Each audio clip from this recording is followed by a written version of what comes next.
Hi, welcome back to Paranormasight. Uh, let's see if the game looks good. Okay, it looks fine. I think first you'll cry because there might not be the third game, or if there will be, we'll have to wait for it for 5 years. So let's enjoy what we have for as long as we have it.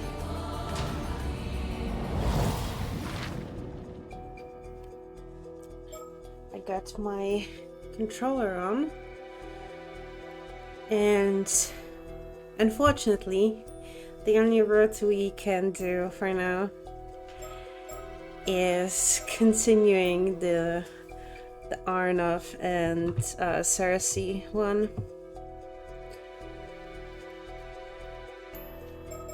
And I wonder if they're going to be pursued by Yumeko, because Yumeko finally realized, oh, they have the heirloom. So let's see. After arriving in Kamishima, Avi and Cersei continue to ask around about mermaids, but this garners suspicion and they find themselves unable to gain any information.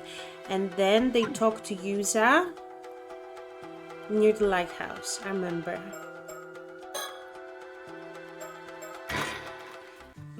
Chat, no crying tonight. We have to lock in. You have to put on your thinking hat. Well, so much for that. Even after everything we went through, we've got nothing to show for it. It's almost astounding how little we've managed to learn, like some reverse miracle. Well, you guys have been getting lucky so far, so it would make sense that you could, run into some trouble every now and again. Worse, I think rumors spread and now everyone is avoiding us. This is a pickle. I can't even bring up mermaids without the islanders looking at me like some odd foreigner who lost his marbles. I mean, are they lying? And for some reason, mentioning Mari Minakuchi makes things even worse. Did people hate her or something? Just hearing her name makes them recoil with undisguised disgust. Yeah, I noticed that too. Though your way of asking probably doesn't help much. Well, how about we take a break from investigating and go for a little sightseeing instead? Seems like there's a shrine and a lighthouse around here, so we might as well drop by. Count me in, to be honest. The way people are treating us has started to bum me out. The foreigners arriving in Japan, discovering racism. Maybe heading to the lighthouse to unwind a bit wouldn't be such a bad idea. Okay, but thank you for giving me a button, but you're not even giving me a choice. That's the only choice I have. Let's go to the jetty, I guess. No! We must go to jetty, and that's that. Oh, because I'm influencing him. That's why.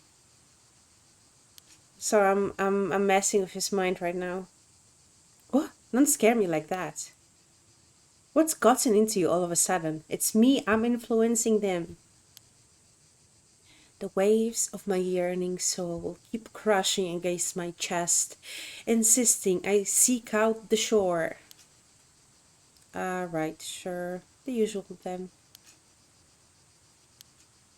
Well then, off we go. I think she is suspecting something. I think she's suspecting that me, the player, that I'm influencing the events, because she's looking suspiciously at him, even if she maybe doesn't know what's going on yet. Let's go. We are not going to Lighthouse. We're not going to meet Yuza. Oh, looks like we've got ourselves a spunky young lady here. Oh, maybe we should have a word with her. Yes, distract her so she cannot kill everyone. Oh, or maybe Cersei will be able to sense that this girl has a curse stone, and then maybe she will be the one to actually stop her, and Yuza just stalled like talk to her just enough so that like she would be here by the time those guys arrive. What do you think? All right, this could be our last chance. Let's give it our all. Excuse me? Oh, I thought she was speaking to him. I didn't. That's not the tone that she should have used. Excuse me, could we speak with you for a moment? Okay. Seriously, no. There's no way she'll want to talk to us if we're that forward. Foreign visitors? How unusual. And your names are Avi and Cersei? Welcome to Kamishima. My name is Kikuko. I'm a diver. Kikuko, the Ama diver. Such a pleasure to meet a charming young lady in a place like this. Charming young lady, you say? Oh my. Well, now you're allowed to ask me anything you like. Are there any stickers around this area? This jetty was built to break the waves, so fishing boats can come in and safely unload their catch. Then I suppose jet planes have nothing to do with it. No, not at all. The structure over in the distance is called a breakwater, built to keep the waves out. Seems like it's also a popular fishing spot.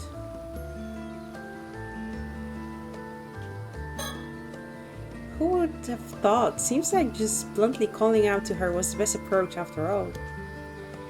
The image of a polite and reserved Japan I've been holding on to for so long is starting to falter. We've still got to read bio for the last two stickers too. Oh, you're right. I forgot all about this. Thank you for reminding me. We'll do it when we're back at the timeline.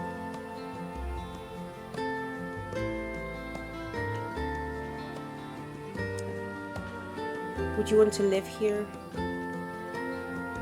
It seems comfy, but I think it would be like first few weeks I'd be like, wow, that's so comfy, and now I'd just be like, I'm bored. And also I'm not really like, I like the ocean in theory, but like I'm not crazy about it. I prefer mountains personally. She's the most approachable of all the people we've talked to by far. Maybe this time we'll actually learn something. It's a little sad to be this happy just because someone finally agreed to talk us. Ooh, I wonder who's to blame for that. What? You're saying it's my fault? Okay. Why do I feel that sudden urge to go to the jetty earlier? Because I'm influencing the narrative. I started shaking my table. Thanks to that, we ended up running into Kikuko. What about the items? Let's. Okay, we know she's bad. Let's just use the curse stone. The curse stone bearing the curse of the forsaken fish. Should I really be carrying this around? Okay. The Tama tobacco, secret treasure of the mermaids. I haven't had the courage to open it yet. Mr. Ikoma's business card. I figured I might be able to use it later, so I held on to it. Hashtag influencer. Looks like we've made a solid first impression. She seemed genuinely excited to talk to us. After all the lengths we went to, I refuse to leave this place without at least a few answers. But the question is, why do I have the items menu like available? Am I expected to use the Forsaken Fish Curse Stone? Or is she working for Mr. Ikoma and then we would just show her the business card being like, yeah, we're on your side, don't kill us. At least we don't have a mirror, so we shouldn't get killed by her. Come come to think of it, I completely forgot about the still-tight mirror that Ikoma told us to look for. Guess I'll just try my luck and ask. Okay, I already looked at her.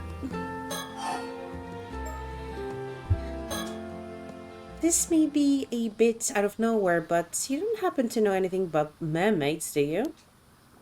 Huh? Mermaids? Oh, so you do know something? When you said mermaids, you mean mermaids, right? The mythical creatures? Precisely, the very same. Rumor has it that this island houses some kind of secret connection to mermaids, but I haven't been able to ascertain whether it's true or not. So tell me, any mermaid secrets about? Are you saying you really came all the way out here to look for mermaids? Oh, she doesn't get it because like she hates this island, yeah. More or less. So any information you may have would be a huge help.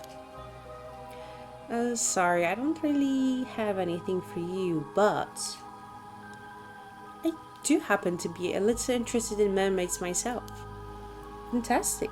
Not a fan entranced by the mysterious. They say that eating the flesh of a mermaid will grant you immortality, right? That's right. Could you perhaps be interested in immortality as well?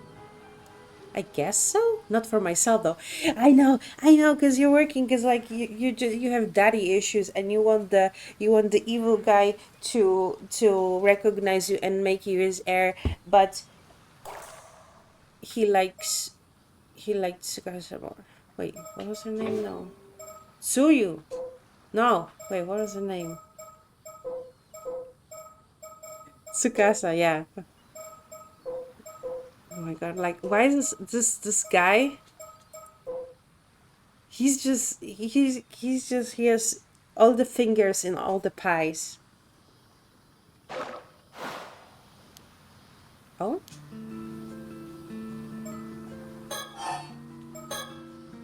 So you mentioned that this island has some sort of connection to mermaids.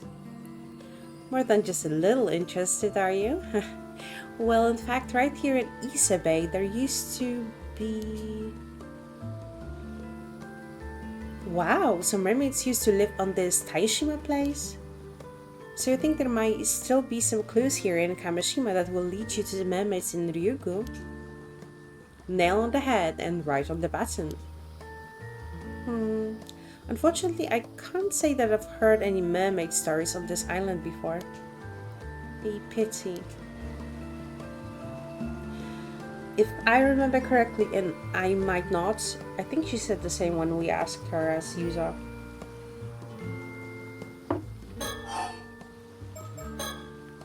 So, you're an active AMA diver then? Are there many young divers these days? Not really. The younger generation doesn't really go for diving anymore. It just makes more sense to pursue higher education. I see. It's a real shame to see such a long-standing tradition slowly fade away. Well, it is quite dangerous after all. Can't really blame them for choosing safer options.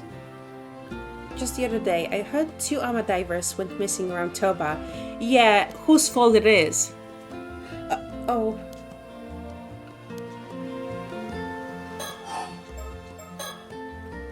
Speaking of AMA divers, the music stopped. Has the music stopped? I heard AMA divers have a legend that if you go diving around here, there's a chance a Tomokazuki might emerge from the depths. Ah, seriously, enough with the ghost stories. You sure know a lot, don't you? You're right, it's a well-known legend.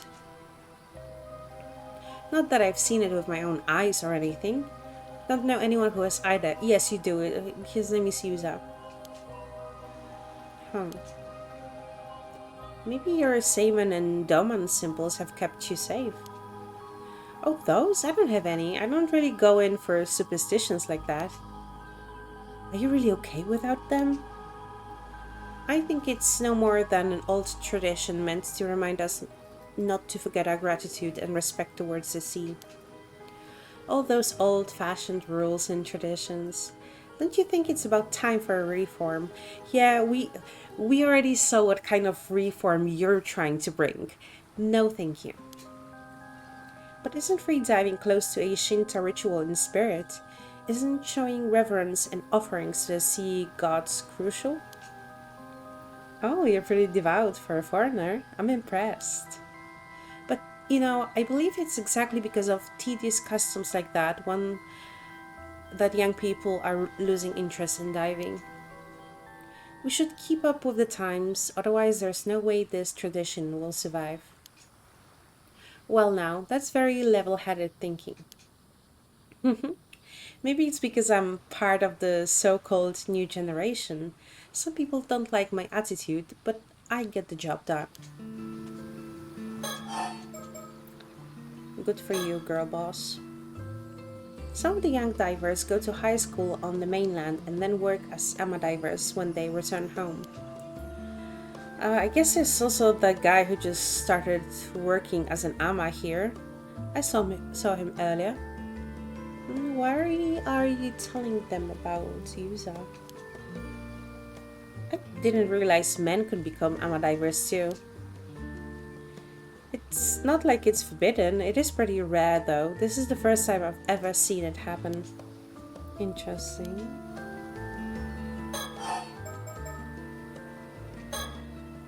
Oh, right. Actually, there's someone we're looking for on this island. Would you mind if we asked you about them? Sure, who is it? A woman named Marimina Kuchi. See, that's exactly how everyone else around here has been reacting when we ask about her. No, it's just... I'm sorry, but that woman died in an accident at sea 5 years ago. Oh, yeah, we are well aware that she has passed away. Huh? Then why do you ask? Did she leave anything behind, or was there perhaps someone who was close to her, anything like that? Sorry, I've got no idea. Nobody on this island really knew her. Although her son has just returned to the island. Actually, the guy I was talking about earlier, the new AMA diver, that's her son. Her son, you say? Now it's getting interesting. We'd certainly like to meet him. Do you know where he is? Sorry, no idea, but he's gotta be somewhere around the island. His name is Yuza Minakuchi. I'll give you his home address. You might find him there. Stop doxing him. Wow, thank you. This is invaluable information. She's just casually doxing him. Learning about Mari Minakuchi's son is huge. That alone was worth coming here for. By the way, you wouldn't happen to know why everyone is frantically dodging our questions about Mari Minakuchi, would you? Was she such a terrible person? It's something people don't really like to talk about. She didn't fit in much with the other islanders. No one knew much about her either. Why are you so interested in her anyway? Well, this is kind of a secret, but it seems that Mari Minakuchi had some sort of connection to the mermaids. Huh? You don't say. I see, so that's why. Oh, did you remember something? Not really, it's just that I always thought she was a little off, almost as though she wasn't actually human. Okay, calm down, she was human. Calm down, stop, stop. Stop muddying the water. I mean, as far as we know, she was human. She was not the mermaid, she was friends with the mermaid. Yes, yes, yes.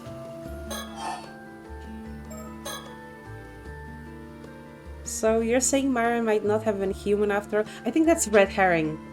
Because that was stuff that we thought like since the beginning. Unless like, oh, they're going to throw a curveball and then I don't know, but I feel like that's red herring. I feel like she was human.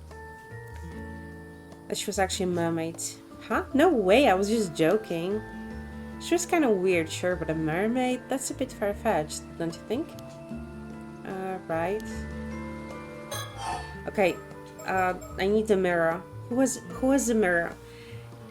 Who has the mirror? Is it Yuzo's grandma? Alright, I just remembered. There is a particular mirror on this island that we're looking for. Do you happen to know anything about that? A mirror, you say? Well, well, you've come to the right woman. No, don't take the mirror. No. Oh, you know it? Luck's finally on our side. Don't take her mirror. No. No, look at this face. Look at this face. She's like so happy she can give them the mirror that she could use to kill them with. No. Could it be that you're talking about this? Ta-da! Goodness, this is the cutest mirror I've ever seen. I agree. This is the famous Kamishima souvenir, the Kamishima hand mirror. I had no idea it'd become so famous. No way! Could this be the still tight mirror? Yes, bro. Yes, for sure. Definitely not. Right. Oh, this isn't the one you're after? Oh well, since you seem to have taken a liking to it, I'd still love to let you have it. Consider it a memento of our meeting today. No, don't take it. No, don't take it. What? Really? Lucky me. Do I mean, I know that we need to decline, but do I just take it for the plot to see, like, how this timeline will be fucked? What do you think? We know that we have to decline. But I kind of want to see what happens first. Yes, no, yes, no. Accept, decline, accept, decline, accept, decline.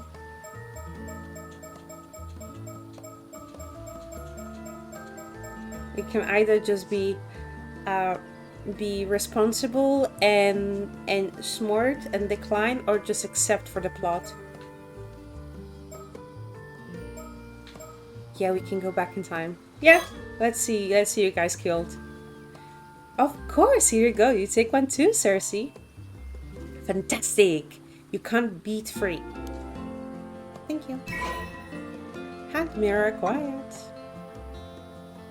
I hope the storyteller won't be like, why did you take the mirror? You're not as smart as I thought you would be. And then I would be like, I just did it for the plot. I knew that wasn't the right answer, but I want to see what happens. Because it's a visual novel, so I want to see all the possible outcomes. Anyway, what we're looking for is actually a bronze mirror. A bronze mirror? You mean the type you'd see in history books? Yeah, probably. Something like that. No, I can't say I know anything about that. Shame.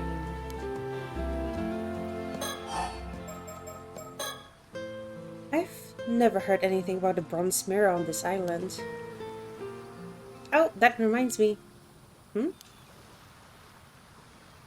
Oh my, she saw the curse. She either saw the curse stone or the Tamatobacco. She's going to kill us now. I caught a glimpse of something inside your bag earlier. Was that by chance the Tamatobacco? Yeah! We're getting the bad ending, baby. What? Sorry, I just happened to notice. And judging by your reaction, I'd say I'm right. Damn it, I didn't think it'd be that noticeable. A glimpse alone shouldn't have given away that it was the Tamatobacco.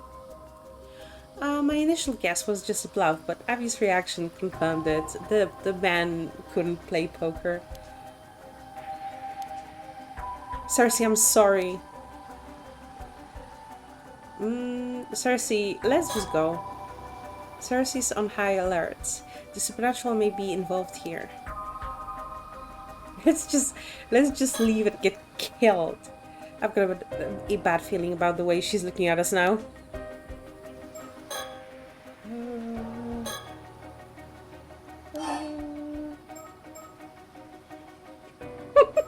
I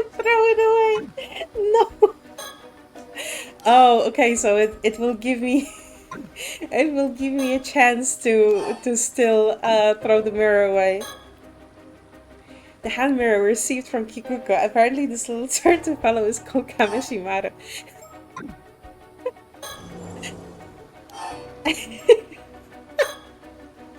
No way, I'd be insane to just toss it like that. Let's just throw everything but the mirror. I don't see why I should get rid of it.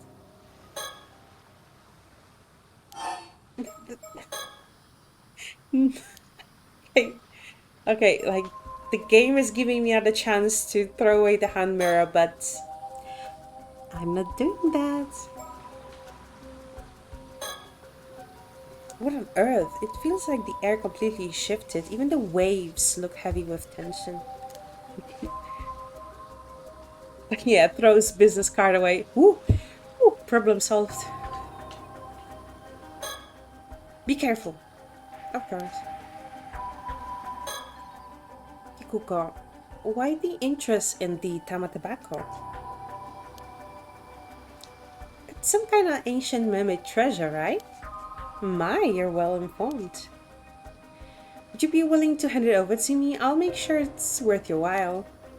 Huh? You see, I know someone who's ridiculously rich and in search of eternal life. They'd be willing to pay a small fortune for that thing. They'll offer the kind of money you probably only get to see once in a lifetime. So what do you say? Whoa, slow down. Abby? Much more than some third-rate writer like yourself could earn in a lifetime. She knows who we are. I don't know what you could possibly need the Tama tobacco for anyway, but wouldn't you like to move up in the world? I believe I understand your offer, Kikuko. But my answer is no, not a chance, no way, no how. It's never been about money, it's about the thrill, the adventure. Adventure? Exactly, embarking on a journey to unravel the secret of the mermaid's immortality. What better adventure could a man ask for? You may call me a romantic, and that's what I am. An adventurer at heart. You've totally lost me. You're throwing this chance away for some childish adventure? You wouldn't understand. I put my life on the line to find a mermaid. I'm not handing the box over. I see. Seems like there's no reasoning with you. Alright, then this conversation is over. It's a shame, but I gave you a chance. Stop killing people, Kikoko. Huh? Oh, don't get me wrong. I'd still love to ask you some more things. The gods. A curse echo? Yeah, we knew that was going to happen. No! Damn it!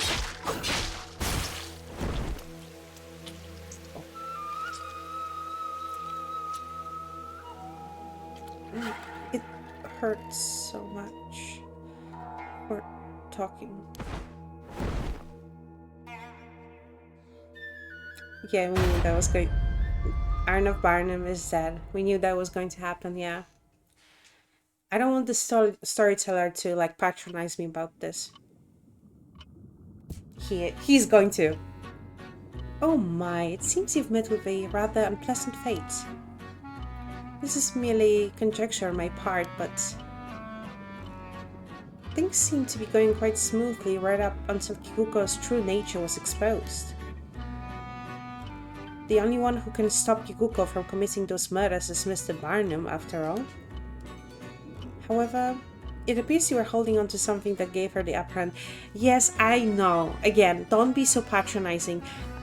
In this case, I did this. That was my choice because I wanted to see the bad ending. Don't patronize me. I would recommend you dispose of that item before incurring her wrath. I don't think so. Don't fret, he might start anew from the moment the standoff began. Now he's making it seem like that accepting and throwing it out is a better option than declining. Maybe because like she already thinks, yeah, like I got this in the bag. and she probably won't reveal her curse echo if we decline. But I want to see what happens when we decline.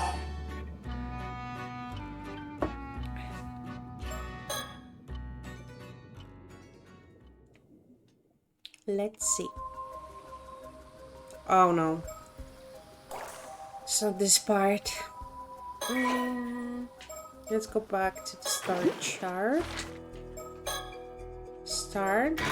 What? No, I'm starting from the beginning? Oh my gosh. Okay. Is there a skip button? Oh, I forgot that if I restart during the... Gosh damn it. Yeah, let's go to Jetty. I don't know if there's a skip button.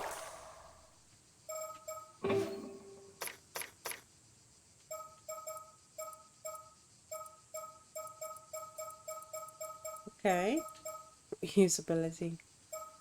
No, it's on auto. Okay.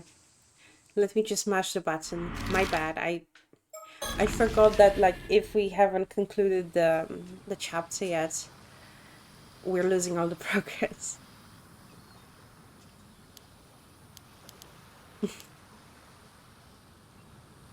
But it's interesting what he said, that like, oh, Ivy is the only one that can stop her.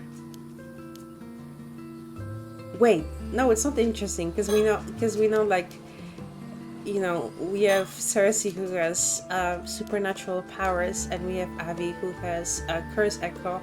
But the thing is, it's like she's not in the water, so he, for sure, he cannot stop her using the curse stone right now.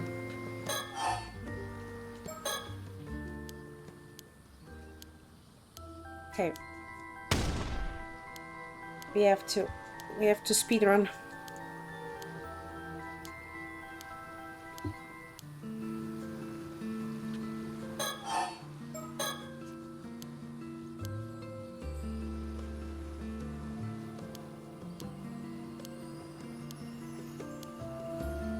I'm just thinking back to the time I met her.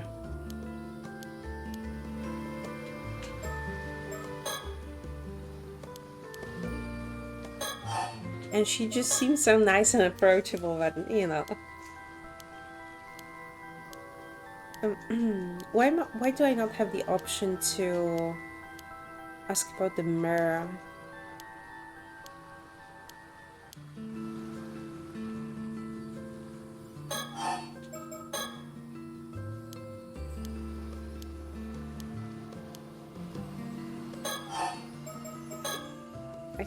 Did I have to like look at something to get that option? I'll figure it out.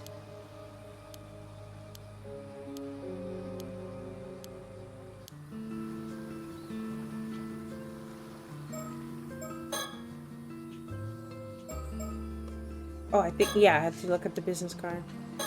Did I? Or maybe I have to think. That sounds like a good idea. Oh yeah, I had to actually think. Let me skip this part. Now I feel like I'm just going towards the bad ending if I decline. Because yeah, I think it makes sense how she wouldn't try stuff if she wasn't sure that we had a mirror.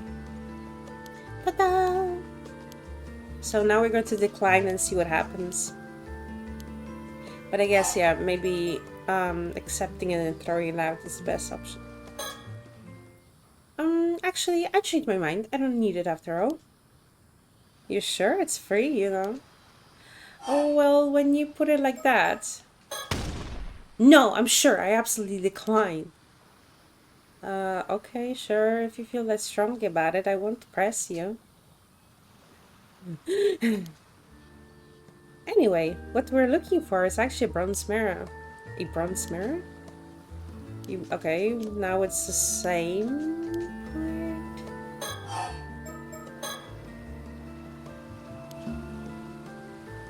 Oh, that reminds me. I got a glimpse of something inside your bag earlier. Was that by chance the Tama tobacco? Okay, she's so asking us about it. Okay. Yeah. He spilled the beans, and now what? But now, how are you going to attack us? Like, what are you going to do if you know we don't have a mirror? That's very curious.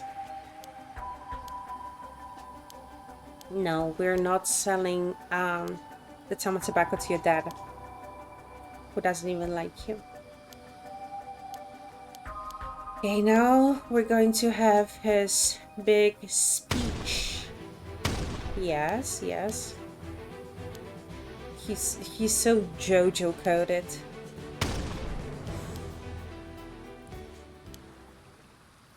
It'd be so much easier if you had it. Ah, ah. But I don't think that solves our problems. Huh? Why'd you have to refuse the mirror? This would have been so much easier.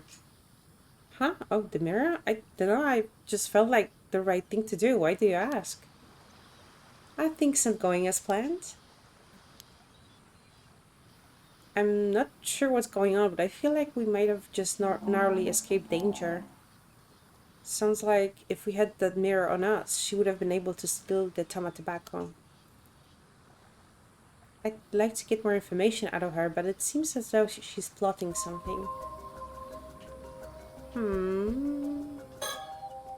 Avi, focus. I need to listen to me, but without taking your eyes off Kikuko. Huh? Oh, got it. I'm pretty sure she has a curse stone. What? What's this all about?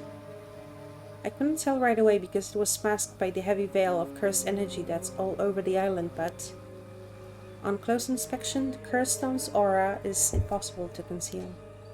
Huh? Sorry, I don't know what you're talking about. What if the condition to activate her curse was holding on to one of those mirrors? Yes, it was. Then we can relax, right? The condition is met. Well, only if the mirror was all there is to it. As long as we don't know for sure what the condition is, we need to stay on high alert.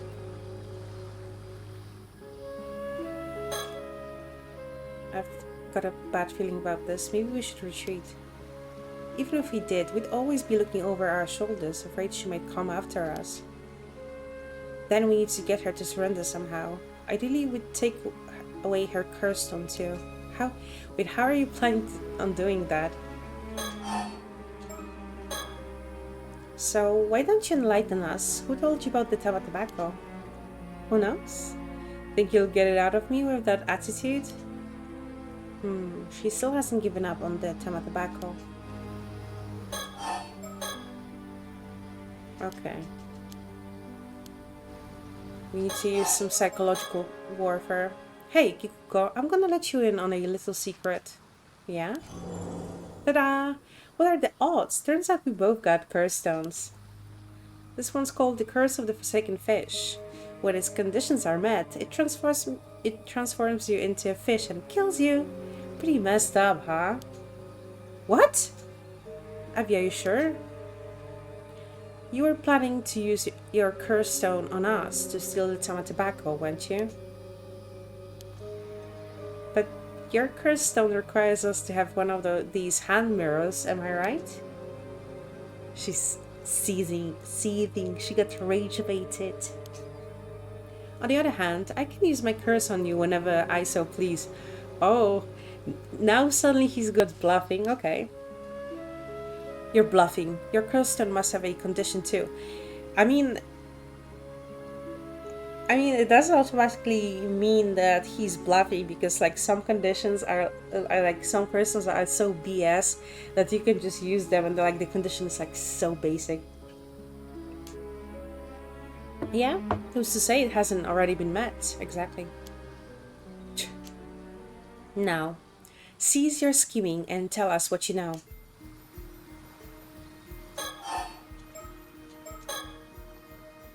Do you really have the resolve to kill someone with a curse? Well, I'm not exactly keen on it, but I am prepared to defend my life if necessary. Really? I wasn't expecting that was from such a kind gentleman. You look like you wouldn't hurt a fly. Stop trying to use psychological warfare against us. Indeed, my heart is pure, but trust me, I'm quite capable. Experience has hardened my resolve. Eh? You're saying you've actually used it before? At this point, what difference does one more death to the tally make? My hands are already stained. Damn, so you're a proper criminal. Maybe I should report you to the cops. Be my guest? I wonder which is faster, my curse or your phone call? Ah. What about your lady friend? Well, are you okay with this? I'm afraid there's no restraining Avi. I'm pretty much given up on him at this point. So it would be great if you could just give up and hand over the curse stone. What the fuck is this? You guys are absolutely insane. Oh, come on now. I think we can agree that we both have our issues. Good. We're at a stalemate. Now I can try to extract some more information out of her. Good job, Cersei. Making her believe I've lost it. Very convincing. Actually, maybe a little too convincing? Does she really think I'm that crazy? Whatever. I've got more important things to focus on now.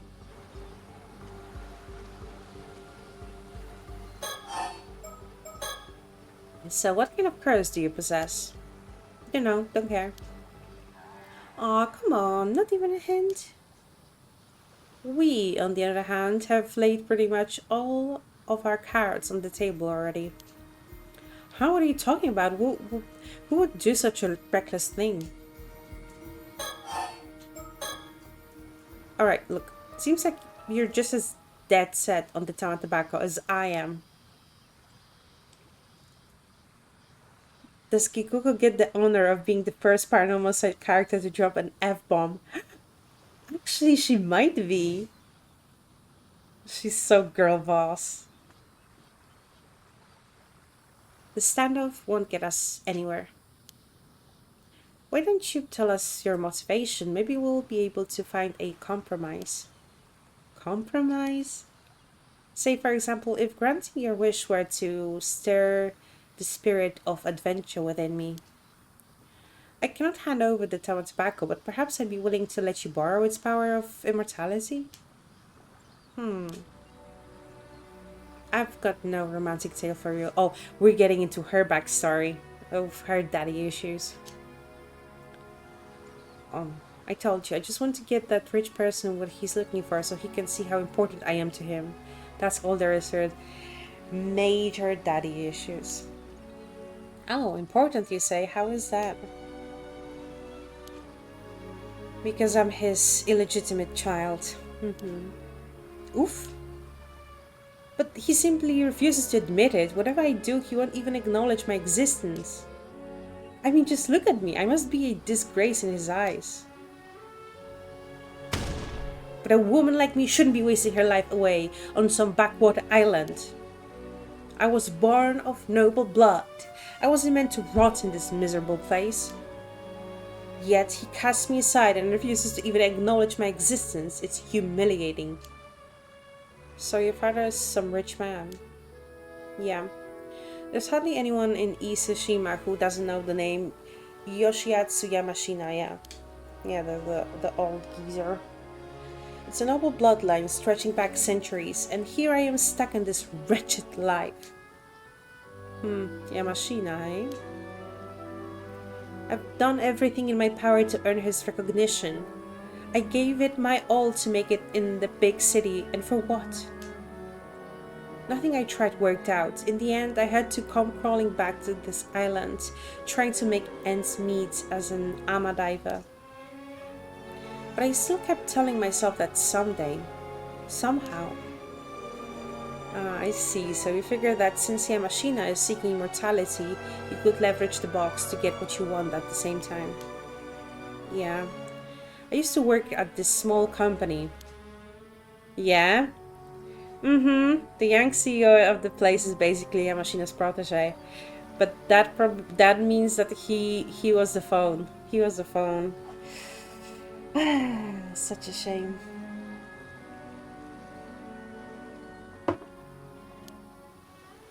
I guess he felt sorry for me, so he let it slip that the Yamashina was after immortality. My ex-crush! If he was the one making a phone call, that's my ex-crush. Interesting. And was he the one who told you about the curse stone and the tama tobacco as well? Yeah. Since even the Yamashina doesn't know about this, he suggested I use it to my advantage and take the credit. He gave me the curse stone and told me to use it wisely. He's immortal. He's immortal. Originally, I had planned on offering something different to Yamashina, but now that I've got a chance for the tama tobacco, that's my best option. Oh, how intriguing. So I wanted to trade the tama tobacco for Yamashina's recognition. That's right. See, I knew we were never going to find a compromise. True. It's a compelling story, but it's missing a certain adventurous allure. That company president you mentioned, how come he knew about the tama tobacco and the curse stone? Just who exactly is he? I was wondering the same thing. Of course you are. He's an incredible person after all. Mr. Kipei, is an amazing man. It's thanks to him I got a chance to make my dream come true. Oh, did you just say comma?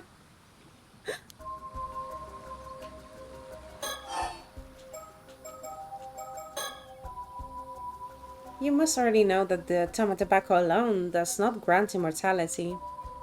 You also need the flesh of a mermaid. You wouldn't happen to know where to find that, would you? Tough luck. I hear that Yamashina's already got his hands on some. Come again? Rumor has it, he came across a mermaid's dead body somewhere out at sea.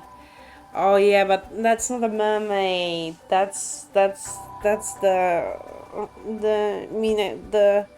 Somekawa sister. Oh my god. Or the other Amadiver. That's why I need that tama tobacco. If I gave that to him, he'd have no choice but to finally recognize my worth. You know, maybe Kikuko would be better off just like marrying Ikoma and then be happy with him and be off the island, just be on the mainland.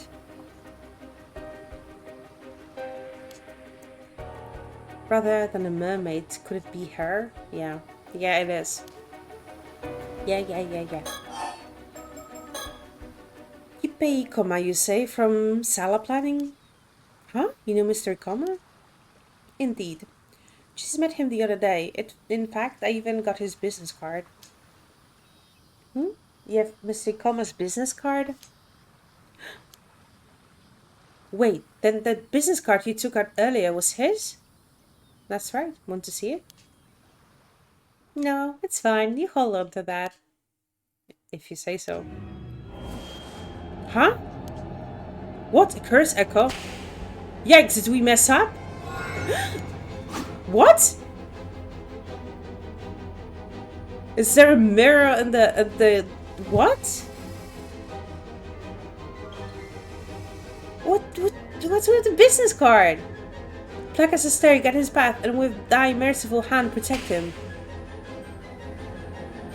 Why? You have Mr. Ikoma's business card. The conditions should have been met, so why? Yikes, I thought I was done for. You were. I'm sorry. All I can do is delay the curse.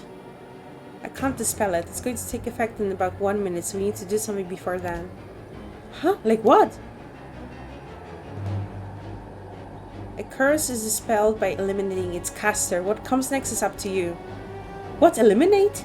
Why do I have to keep doing this? What the fuck? Ah, damn it, I refuse to die here. What's of it?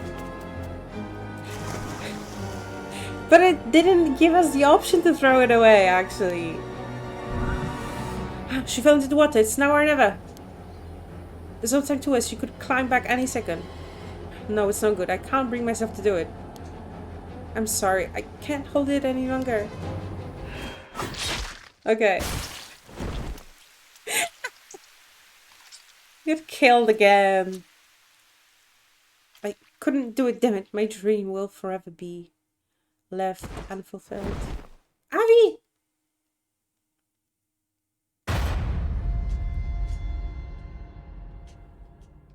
I can't believe the business card screwed us over. Oh my, it seems you've met with a rather unpleasant fate. You don't need to give me tips. I was just wanting to see what happens. Please, please. Once the conditions for the curse are fulfilled, there is no choice but to accept what must be done. But rest assured, you may start anew from the moment Kikuko uses her curse. Thanks, bro.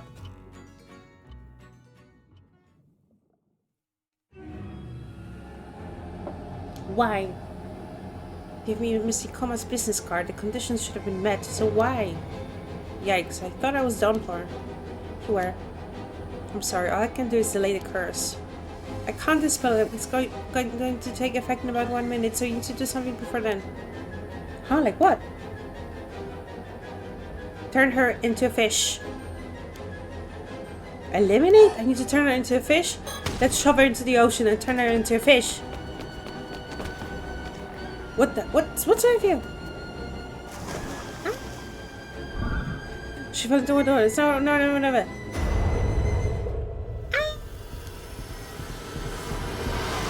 We killed her.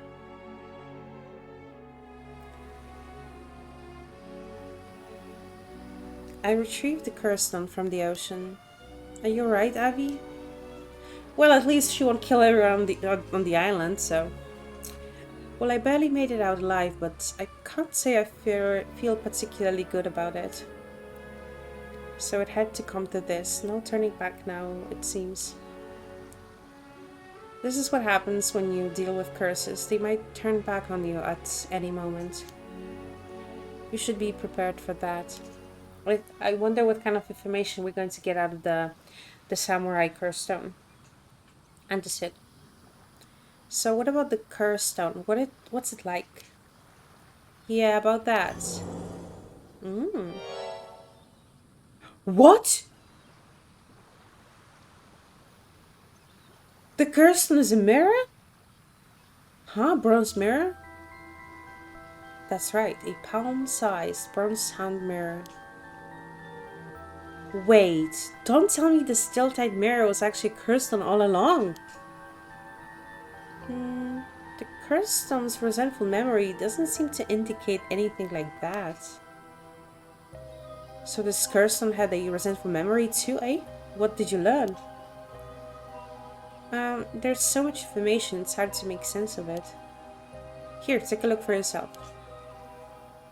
Don't just toss it like that, it's a curse stone, not a baseball. So you're not gonna look? Of course I am. Okay, let's see. Yeah, let's see. Whoa, so this is the real deal? Oh, a mermaid. There's a mermaid on it.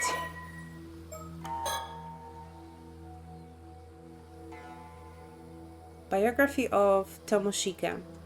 Taira no Tomoshika's early life. Taira no Tomoshika was born as the son of Taira no Kiyomori's younger brother, Yorimori, in the latter half of the Heian period, at the height of the Taira clan's power.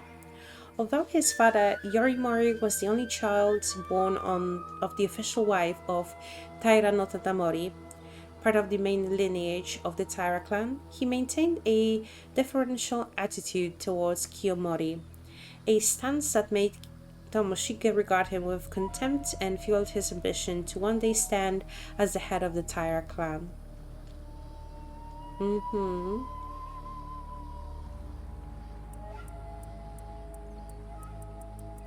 He also believed himself to be the rightful heir to Nukemaru, a famous sword that his father had inherited as part of his birthright. Sato! The girl from Kusawa village. It's her! At around the same time, Sato was living a simple life in Kusawa village, the place of her birth. One day, she happened to encounter a visiting onmyoji and was offered the chance to work at a bureau of onmyo in Kyoto. Sato readily accepted, having always felt out of place in the village due to her faint spirit sense, and left Kusawa to work in the bureau of onmyo as a maidservant. At the end of a certain year, Taira no Kiyomori's daughter, Noriko, gave birth to the imperial prince. Although Tomoshige visited the palace with his father to celebrate the birth, he soon grew bored with the proceedings and left, only to encounter Sato, who was attending to odd jobs nearby. Tomoshige was intrigued by Sato, who made no attempts to curry favor with him and whose thoughts he found difficult to read, and he frequently visited her from then on. Oh no. Not yet having an official wife, it was not uncommon for Tomoshige to spend his time on dalliances with women, with Sato being the latest among them. However, as their interactions continued, he found himself becoming particularly drawn to her. He eventually had a pair of bronze hand mirrors made and gifted one to her, telling her to carry it with her at all times as a sign of their vow to each other. I don't like this, but it makes sense, like how she recognized the mirror. And so one of the mirrors is the curse stone, and the other mirror was the one that Yusa's grandmother shown to Sato, and then Sato had like the entire flashback. The fall of the Taira clan. In 1185, the Taira clan was defeated at the Battle of Danoura, spelling its ruin. Tomoshige, who had fled from place to place as if to desperately avert his eyes from the Taira clan's decline, ultimately did not participate in the decisive battle at Danoura, and came to know of the Taira clan's downfall while he was laying low in a remote village in Ise with Sato. Sato, why did you fall for this guy?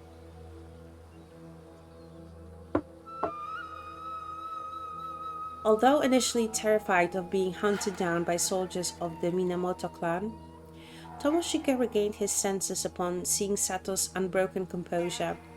Now believing that it lay with him to restore the Taira clan as one of its sole survivors, he swore an oath to his fallen clan that he would see it rise again one day. Tomoshige's resolve. With survivors of the Taira clan being hunted down across the country, Tomoshige continued to search for a way to turn the situation to his advantage. In the process, he suddenly remembered a box that his grandfather Tadamori had left the family, a tamatabako preferred by a fisherman that was said to contain the flesh of a mermaid. Okay.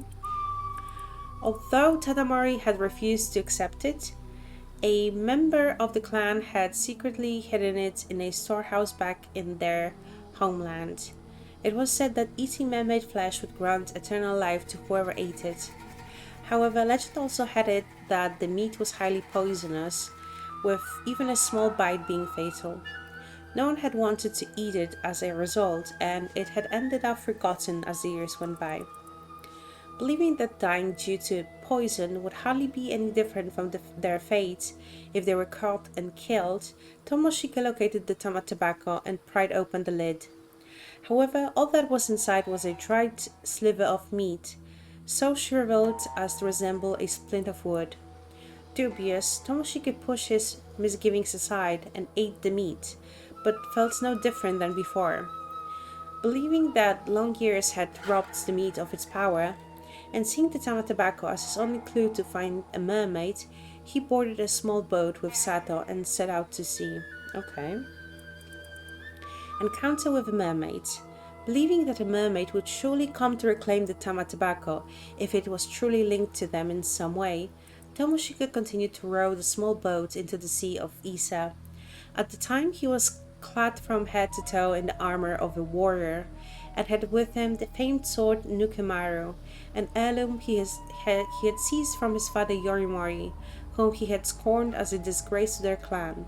Sato, meanwhile, wore only a light kimono.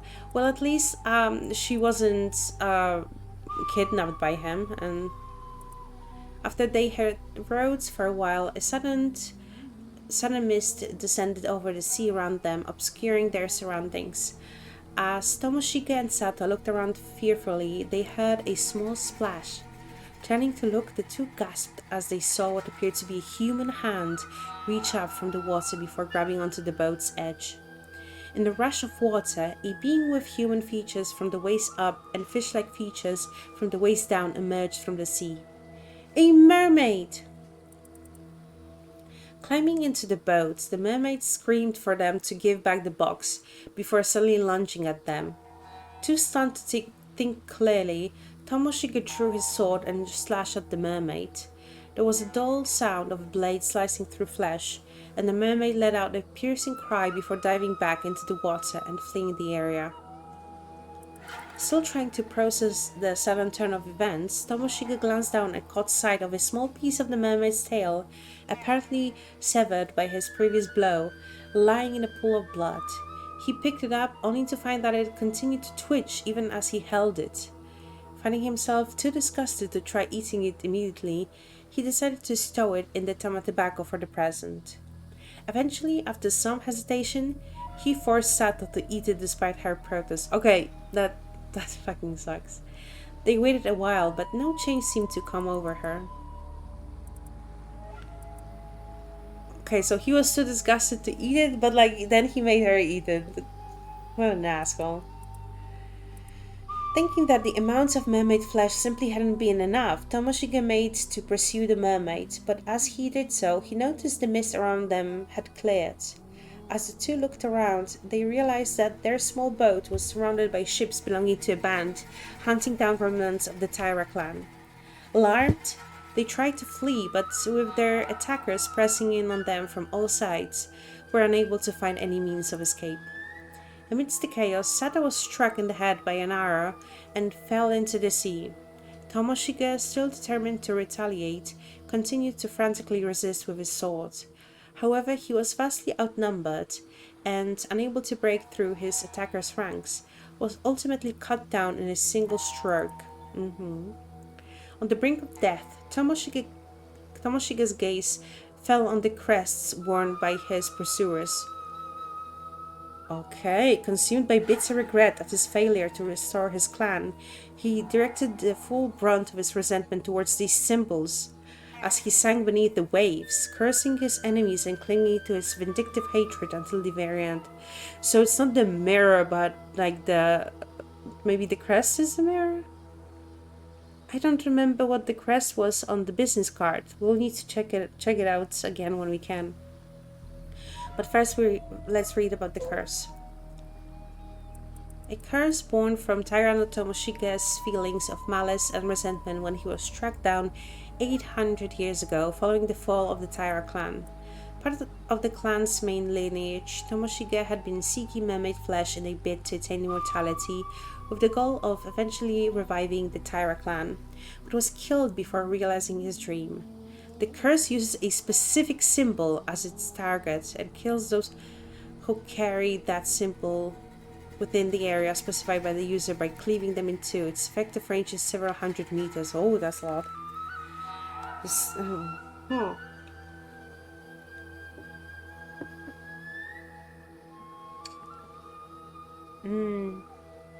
If the crest is Kamimaro, I'll cry. Maybe it's just something on the Kamimaro.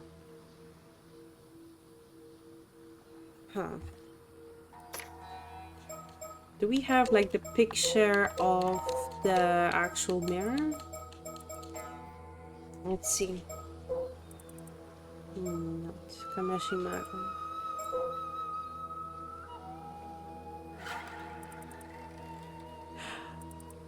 Oh, I think it's this. It has to be this symbol. Because this one is not on the original design. Like, what is this? I think it's this symbol. I wasn't paying attention because like I didn't know what it was. But that's like the only thing that's not part of the actual design, because the design was done by Tsukasa. She wouldn't have known. So Kippei probably has the same symbol on the business card. But I don't think we can.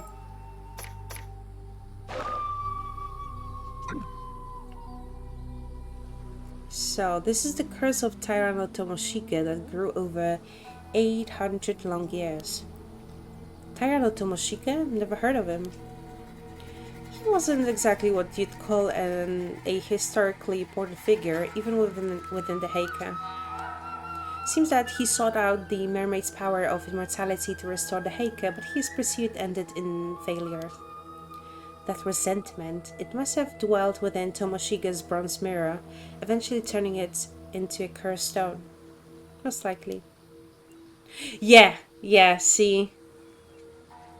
Then the symbol, the hand mirror, and the business card were the true cursed targets. Oh, this must have been like, the mirror must have been like planned so hard. But now it also makes sense, like when Kippei was like so ominous, like, oh, if you run into any trouble, you can call me. Let me give you the business card, because like giving the business card means like they could just get killed. So that's what it was. If only we'd realized it sooner. Well, what's done is done. Don't be too hard on yourself. Ko mentioned she got her curse stone from Ikoma, right? Exactly. To think that slippery snake was sneaky enough to put the curse markers on his own business cards. That Ikoma guy is seriously dangerous. That was way too close. I still think he's an immortal. Good thing we were cautious, especially since it seems he's after the Tama Tobacco too. Yeah, seems like working without him turned out to be the right call. Although he might grow suspicious if he can't contact Kikuko anymore. Considering he's after the Tama Tobacco, there's a chance he might still chase after us. We need to keep our guard up. I think it's safe to assume he already knows about Miss Somikawa and the Tama Tobacco. I do wonder why he told us to go for the still-tight mirror too. Well, it's not this mirror, and we've got no reason to follow his orders anyway. I'd rather try and find out more about the mermaid as soon as possible. You're right, we didn't learn anything from Kikuko. Looks like we've got no choice but to continue our investigation of the island, shall we? So now we guided them to get rid of Kikuko, so we averted the first bad ending where everyone was slaughtered. Ooh, showdown. Could you hold on for a moment? Someone's there?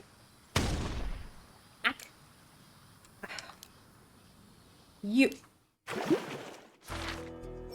Yeah, you guys are screwed. Okay, yeah, I promise we would read those. The music is so cool.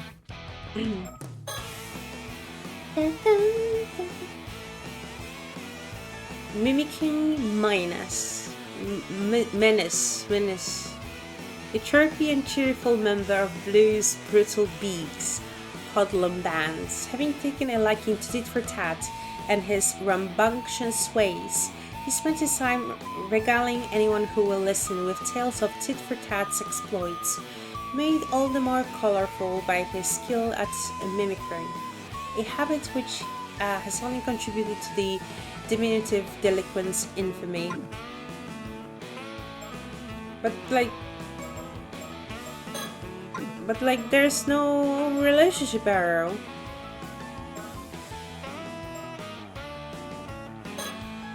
Blues Cruise, a singer-songwriter in charge of producing pumping tracks for the Ocean Outlaws hooligan gang.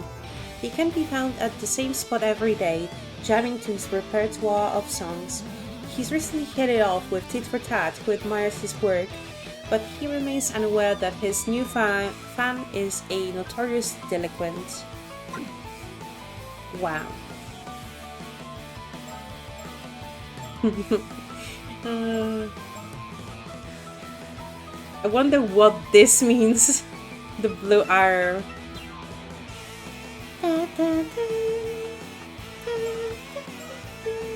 Okay. So we're missing 3, 4, 5, 6, 7, 8. Oh, she doesn't look happy. Yumaka believes the key to dispelling the curse of the raging waves lies in the curse of the Forsaken Fish Curse Stone. She arrives in Kamishima to trace the steps of the two foreigners. But maybe they can work something out, and maybe they can give her the curse stone if they don't take the tobacco. We'll see.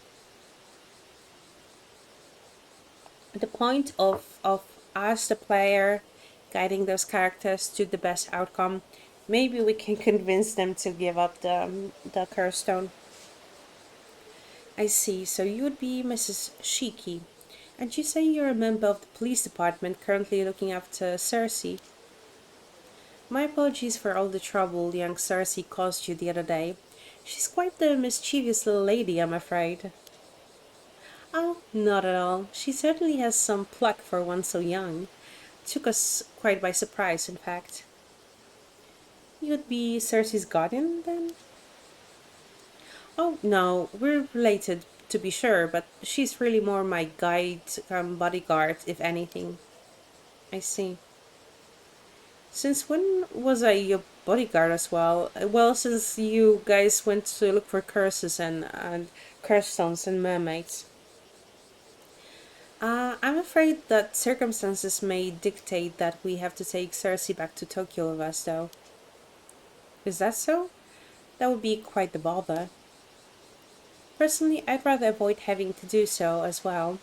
There's a case here that needs our urgent attention, you see.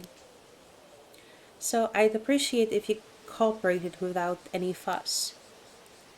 That would depend on what you ask, I'm afraid.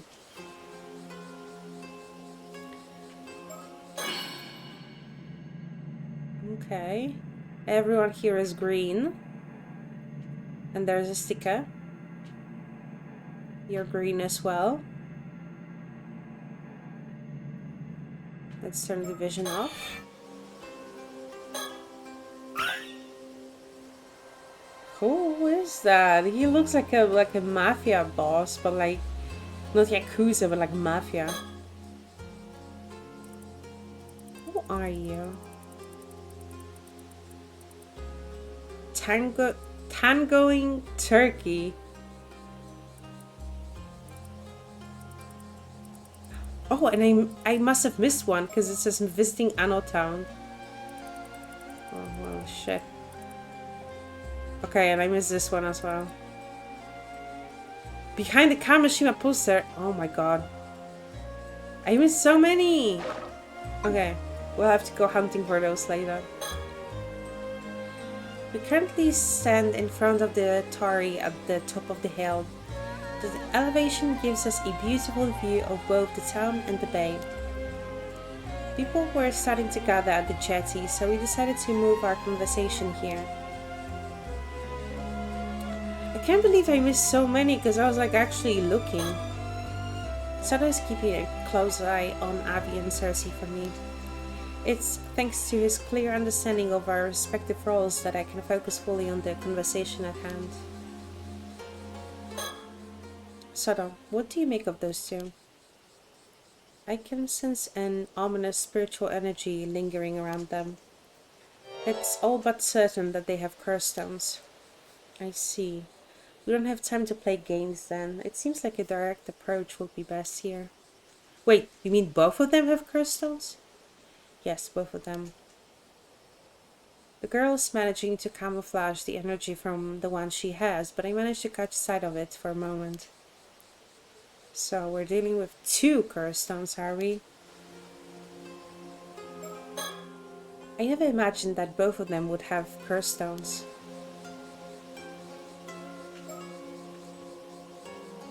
Okay, nothing else to look at, right? But you guys, Cersei is currently meant to be in the care of paranormal affairs, but has been uh, shirk- shirking her training to travel around the country instead. She's very talented for one so young and has a lot of guts too. I can't help but root for people like her. More than anything, I know how they feel. I'd like to leave her be if possible. Yeah, 'cause you're the mermaid. This man, Avi, is apparently a fantasy writer, but he comes across as quite the shifty sort. I don't doubt he'll start trying to throw us off his trail the moment he senses danger. I'll have to watch my step around him. By the way, Cersei, I was told to tell you to return to Tokyo at once if I saw you. What? But I don't want to. I thought you'd say that. Well, I was only asked to tell you, no more, no less. What you choose to do with the message is up to you. Thanks, I think. If you want to know what happened, ask Abby. I will, thank you. What were you doing down at the jetty just now? Oh, so you didn't see anything that happened before that then? Would it be inconvenient for you if you had? Nonsense! My hands are as clean as my conscience, not a spot in sight, I assure you. You and you lie. Never mind that now, we don't have the time. There are several things we want to ask you. Oh, and what would those be? First, I think we should talk about the incident this morning. Miss Samikawa was discovered washed up on the Futamigaura coast as a corpse, with half her body having been turned into a fish. Well, I'll be. To think she would meet such a fate. I'm truly sorry to hear that. This wouldn't be your doing, would it? We have eyewitness reports that you were seen 2 days ago heading out to sea with Miss Somikawa by boat. I wonder how he'll try to get out of it, or if he's going to tell the truth. Oh well. We did indeed head out into the bay for a little chat, but turning her into a fish? Not in a million years. What did you discuss with Miss Somikawa then? Why, what else? Mermaids, of course. Mermaids? Indeed. Cersei and I are here in Isashima on a grand adventure to find mermaids. And we just happened to find out that Miss Somikawa was a member of a clan with a strong relation to them. Of course she would catch our interest. I see. So you knew that Miss Somikawa was a descendant of the sole survivor of Taishima. Oh, so you knew that too. I suppose I should expect nothing less of a member of the Paranormal Affairs Bureau. You wouldn't happen to know anything about the mermaids of Taishima as well, would you? Maybe I do, maybe I don't. Did you learn what you wanted from Miss Somikawa then? Oh yes, we got quite the haul of lucrative information from her. The knowledge that one of the Taishima mermaids lived hidden in the depths of Ise Bay until a scant few months ago, for one. What? Oh, that caught your interest, did it? I see. She must have been able to go back to Ryugu when the seal broke 3 months ago. That's her friend. So you even know about Ryugu. You seem quite well versed in these matters, Mrs. Shiki. Maybe just a bit. So, now that you know there are no longer any mermaids to be found here, have you given up looking for them? Hardly. There should be one more mermaid out there somewhere. We're here today to see if we can't glean some hint as to where her whereabouts, in fact. I see. What do you think about it? Okay, it's the same thing. Do you know what Miss Somikawa did after you finished your talk? No? Why would I? We parted ways immediately after we got back to shore. Stop lying! I haven't the foggiest what happened to her after that. Where did you learn that Miss Somikawa had a link to mermaids? I'm very sorry, but it's against my policy to reveal the identity of my informants. Is that so? I feel like he's more annoying like when you interact with him as a different character than when you're playing as him. Do you know what Miss Somikawa did after you finished your talk? Okay, this is the same thing. Let's ask him straight up about the curse stone. It's no use trying to play innocent. We know you have the curse stone housing the curse of the forsaken fish. What's that? A curse stone? I'm afraid I haven't the foggiest what you're on about. Abby, they already know. Just give up already. What's this? Stabbed in the back? And by my own kin, no less. How could you? Its spiritual energy is too powerful to hide. I can tell that man over there has already noticed it. Thank you for the help. You saved us quite a bit of trouble just now. Does that mean you'll let us go? I'm afraid we won't be able to just yet, no. After all, you have a curse stone as well, don't you? Oh, yeah, I do. We ran into someone who was trying to use it earlier, so I took it off them. Is that so? Honestly, I'd rather you took it off my hands if possible. You don't seem to be planning to do any harm with it. I suppose we can leave that topic for later. No? So, why are you letting Avi here walk around with the curse of the forsaken fish? To let him live out his dreams, I suppose. I'm afraid that makes for a poor reason. Alright. I admit it was on me. I didn't want to give it up, so I asked Cersei if I could hold on to it. I just couldn't let it go, not after learning it had such a close link to Mermaid. I see, so that is the curse stone for the curse of the forsaken fish. How did you come into possession of that curse stone? Well, that would be a bit of a long story. It all started when I found a mermaid mummy left by my great-grandmother in the old family storage back in the States. That mermaid mummy ended up containing a map, one with a riddle to be solved no less. That riddle led us to a mysterious box on the seabed. And once we'd solved the puzzle sealing the box shut, we found this curse stone nestled within. Oh, a mermaid mummy, you say? It seems that the keepsake passed down by your ancestor was indeed a curse stone then. Huh?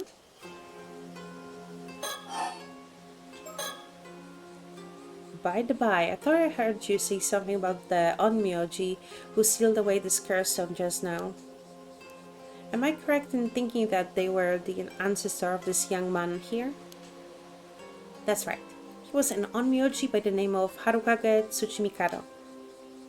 It said that he hid a clue to the lifting of a certain curse within a mermaid mummy, hence our search for the object in question. I see.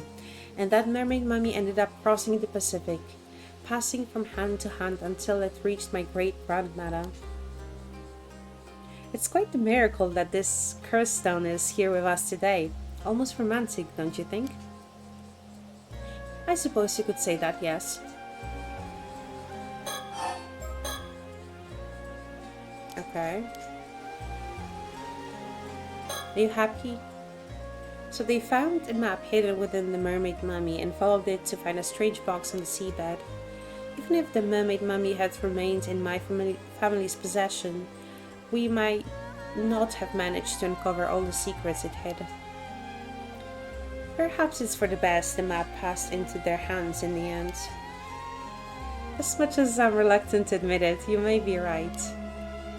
Although I get the feeling that Avi will let it go to his head, so perhaps we should keep this to ourselves.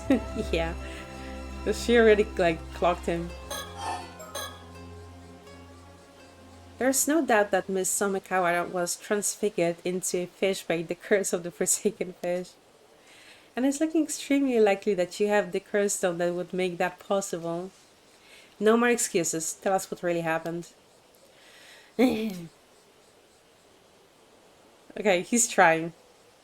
Alright, you've got me. I'll talk. Though, don't blame me if the tale ends up being too incredible for your ears. Okay, let's see. I see. It would seem Miss Somikawa had quite the twisted obsession with mermaids. And you sought to grant her wish by using the curse of the forsaken fish, is that right? Correct. I know exactly how it feels, you see. The burning desire to see your dreams realized. and the overwhelming despair upon learning that they can never be. The desperate hope to see even the slightest part of your wish fulfilled at the end. Perhaps that's why I couldn't ignore her wish, the wish to meet her end at the hands of a mermaid's curse.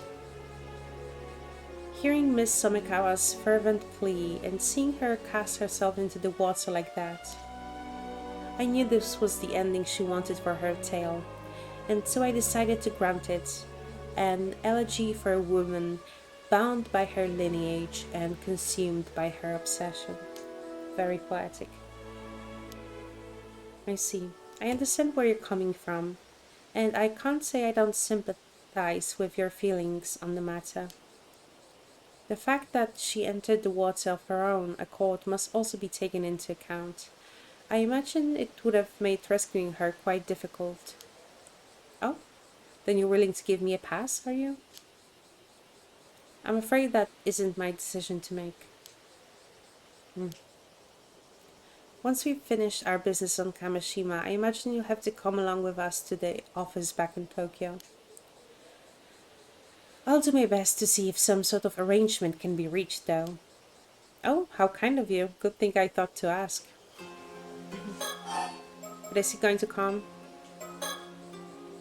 Thank you for telling us what happened with Miss Somikawa. As of now, I don't see any reason to doubt your version of events. My thanks. I'll leave the negotiating up to you then. By the way, did you happen to glimpse the resentful memories contained within the curse stone? I did indeed. A veritable deluge of information, and 400-year-old information at that.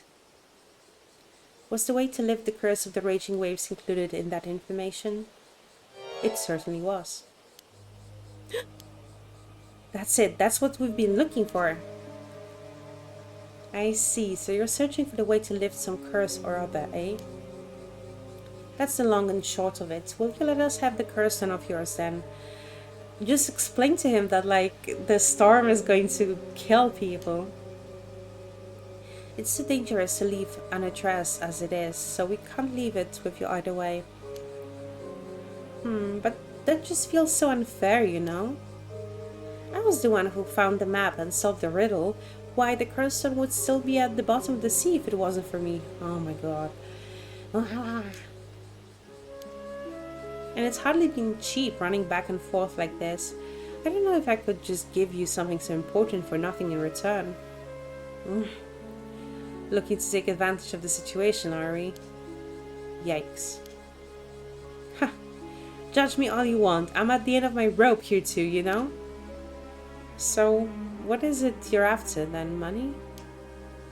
Well, first of all, I'd like you to turn a blind eye to the fact I used a curse stone.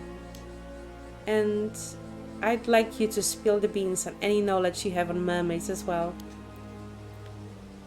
Turning a blind eye might be a bit much, I'm afraid. All I can promise is there is an attempt to reach some sort of deal. In any case, we don't have time to mess around. I really would appreciate it if you cooperated without any further fuss.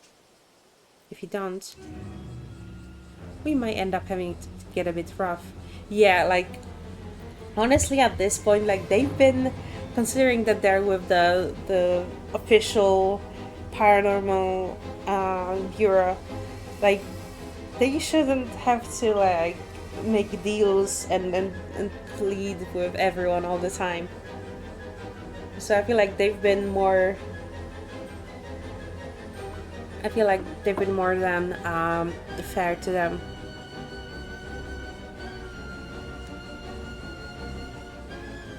Yeah, they should just be like, no, we're taking your ass back into custody, and we're taking Cersei also back to Tokyo with us, because like she was supposed to go back anyway. Intimidation is it? But if your boorish threats scare me, think again. My trusty bodyguard here will. Sorry, but no, I don't feel well, and we're at a disadvantage here anyway. Yeah, he just thinks that like he's just going to get away with everything.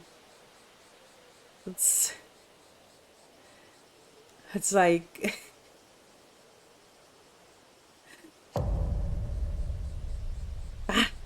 over before it even began. Yeah, just give up the curse stone, please. A wise decision, like young lady. So that's your game, is it? Abusing your authority to seize the property of a defenseless, powerless civilian. State violence, I say. Bro, you killed two people. Does it, like, one person asked you, sure. One person, it was self-defense, but still you killed them, so someone should investigate this. And a third person, well, the first one, but like the third of the ones that I'm listing, uh, was sent to retrieve a curse stone and died because of you. You didn't kill them, but they died because of you. You do have a curse stone, though. I doubt anyone would object to use of force against an opponent carrying a lethal weapon. I cannot talk. What, seriously? This is really the end of the line, then? Well, if it's really just information on mermaids you want, I'm not opposed to telling you that much. Only within the bounds of what I know, though. Would that be acceptable? What? You mean it? Really? Huzzah! Now that's an offer I can't refuse. Consider this deal done and dusted. Ma'am. It's best if we can get things settled without a fuss. Besides, I don't think it should be a problem now.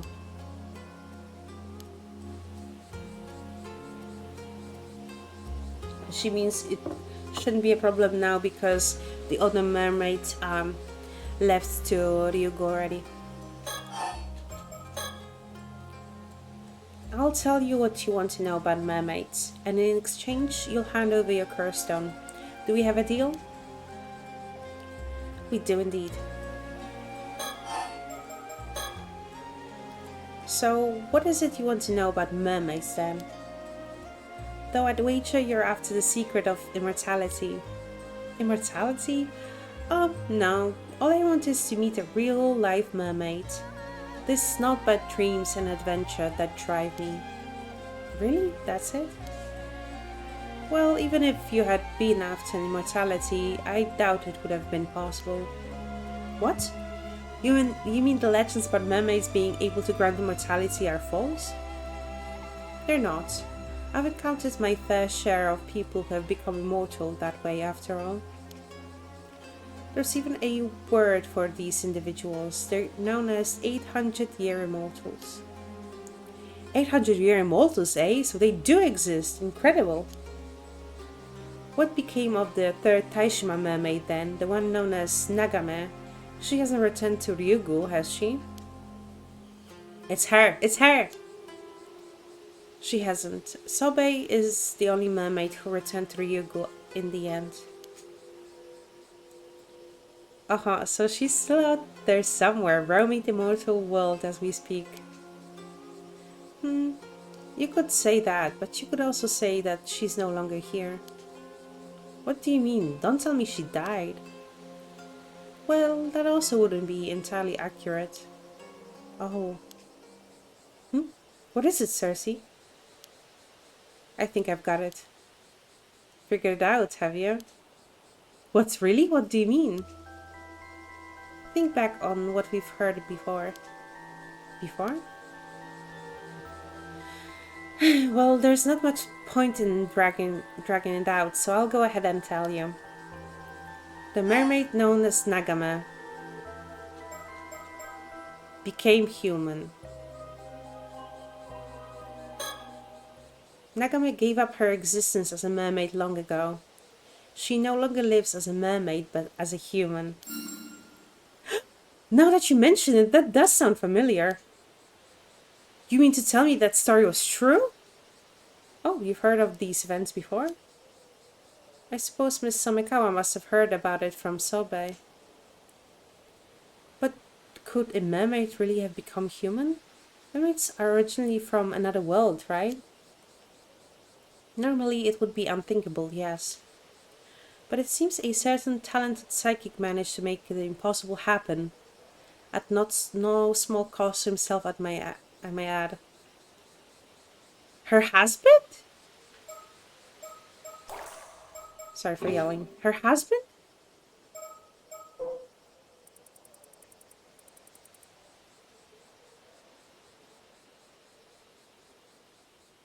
Oh wait, we also missed this part. Uh, what was? Wait, where is she?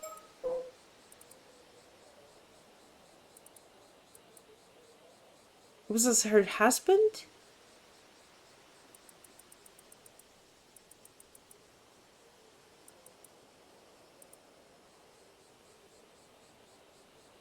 Yeah, Iten Saishiki, so it's probably her husband. But we missed this part, like the rest of the story of Kikuko. Rest in peace, you want? Okay, she didn't have luck with men. Okay, this is the part we haven't seen. While aimlessly drifting from job to job, unable to find something she wanted to do, Kikuko happened to meet Kipei Koma, who was the president of one of the companies she ended up working for. It was then that Kipei revealed a surprising secret to her. Kikuko was in fact the legitimate child of a wealthy tycoon, one Yoshiatsu Yamashina, and had been entrusted to a childless couple to raise as their own. Crazy. Kikuko had always believed herself special in some way, and learning that she was originally of high birth only served to validate that belief, leading to her developing a strong sense of pride. Upon learning of Kikuko's background and taking note of her dissatisfaction with her current lot in life, Kippei opted to try and make her his pawn by skillfully manipulating her sense of self-importance. His endeavors paid off. Tired of what she perceived as a stifling, monotonous life, and driven by both her admiration for Kippei and desire to be recognized by Yoshiatsu so she could live the life she believed she deserved, Kikuko agreed to return to Kamashima and act as his agent there. Sorry, I had to take a sip. Fueled by her ambitions and exhilarated by the sense that she had become the star of one of the spy movies that had been so popular in her childhood, she was watching Spy Kids. Kikuko's mind was set. She no longer cared if people died or her hometown was destroyed, as long as it meant she could fulfill her goals. Oh, he did it for love. I'm referencing the her story. Wow, that's amazing. I can't say I understand why she would do such a thing though. Why not remain a mermaid? It seems like a bit of a waste to me. Well, Nagame was a bit different from the other two mermaids, you see. They were serious and dutiful, but Nagame was strongly drawn to the mortal world and to the humans who live in it. I suppose you could say that she was the opposite of Miss Somikawa, in a way. You don't say. More than anything, it seems she was particularly drawn to the idea of becoming human, finding the person of her dreams and marrying them, of getting to be their bride. She was the OG Little Mermaid. It's a pretty cute dream to have. I guess not all mermaids are the same, huh? Indeed, to think that mermaids could harbor the same hopes and dreams as humans do, I must say she sounds quite relatable. Perhaps. I imagine she was viewed as a quite the odd soul amongst her own kind, though. Then, a few decades ago, Nagame happened to meet a certain psychic. The two soon fell in love, and Nagame, who wanted more than anything else to become that man's wife, asked him if there was any way she could become human. The psychic searched far and wide for a way to grant her wish, and after decades of toil, he found a secret art that would allow her to do so. Oh, such unconditional love, such ardent devotion, a mermaid who wished to become human to be with the love of her life. Why? It's like the tale of the Little Mermaid reborn in the modern era. Surely a story to grip the heart. How could I not root for them with everything I have? Are you sure that would mean we don't have a mermaid to look for anymore, you know? No matter. If it was for the sake of such inspiring passion, then I care not a whit. So, Nakama became human in the end, yes? And the two of them live happily ever after. I refuse to accept any other conclusion. Well, that's more or less what happened. So I can say with certainty that Nakame the mermaid no longer exists. Is that the reason why she has the marks on her neck? Was it like part of just a result or like a side effect of her turning into human? I wonder. I see, so she's still alive out there, but as a human. With a beautiful tale, why, I wish I could meet her solely to offer my most heartfelt congratulations. No, I think wedding gifts are in order. Well, the curse stone can be a wedding gift. Avi seems to be enjoying himself, but this means there's no chance of us meeting a mermaid anymore, right? Now that you mention it, that is a problem. I thought so. A question, Mrs. Shiki. I don't suppose there would be a way for us to go to Ryugu and meet a mermaid there, would there? I'm afraid not. It's impossible for a flesh and blood human to cross over to the eternal world. Indeed, you'd have to be dead to have any chance of getting there. Just as I fear there's little point in getting there without a life to savor it. Although, does that mean there's the chance that Miss Somekawa was able to make it to Ryugu in the end? That, I don't know. Not everyone ends up in Ryugu after death, after all. I see. I suppose we'll just have to hope that she was able to meet the mermaids she so admired in the afterlife.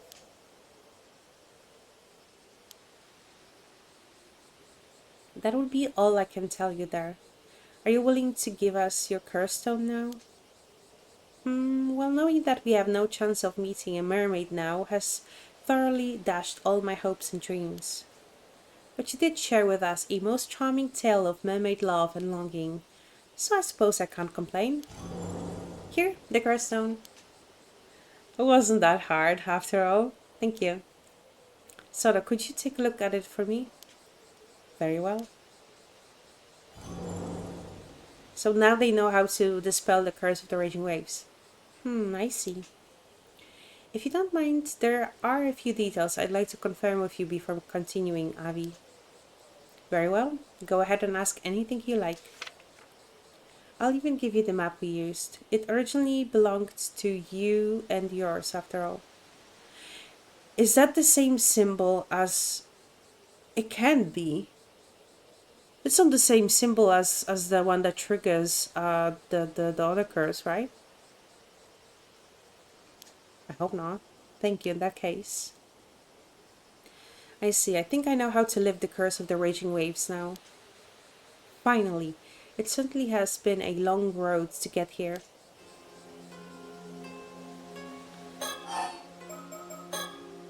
Still, you certainly are knowledgeable about mermaids. Where on earth did you get all this information from? Well, let's just say I have my sources. I suppose we can put this down to the vast knowledge of the Paranormal Affairs Bureau as well, eh? He hasn't realized yet. Yeah, he's the only one. He's just clueless. What do you mean? It's nothing, don't worry about it. She'll probably tell him like afterwards and then he's going to scream.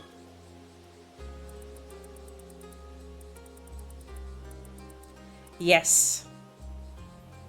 Again, we were right, way before anyone else.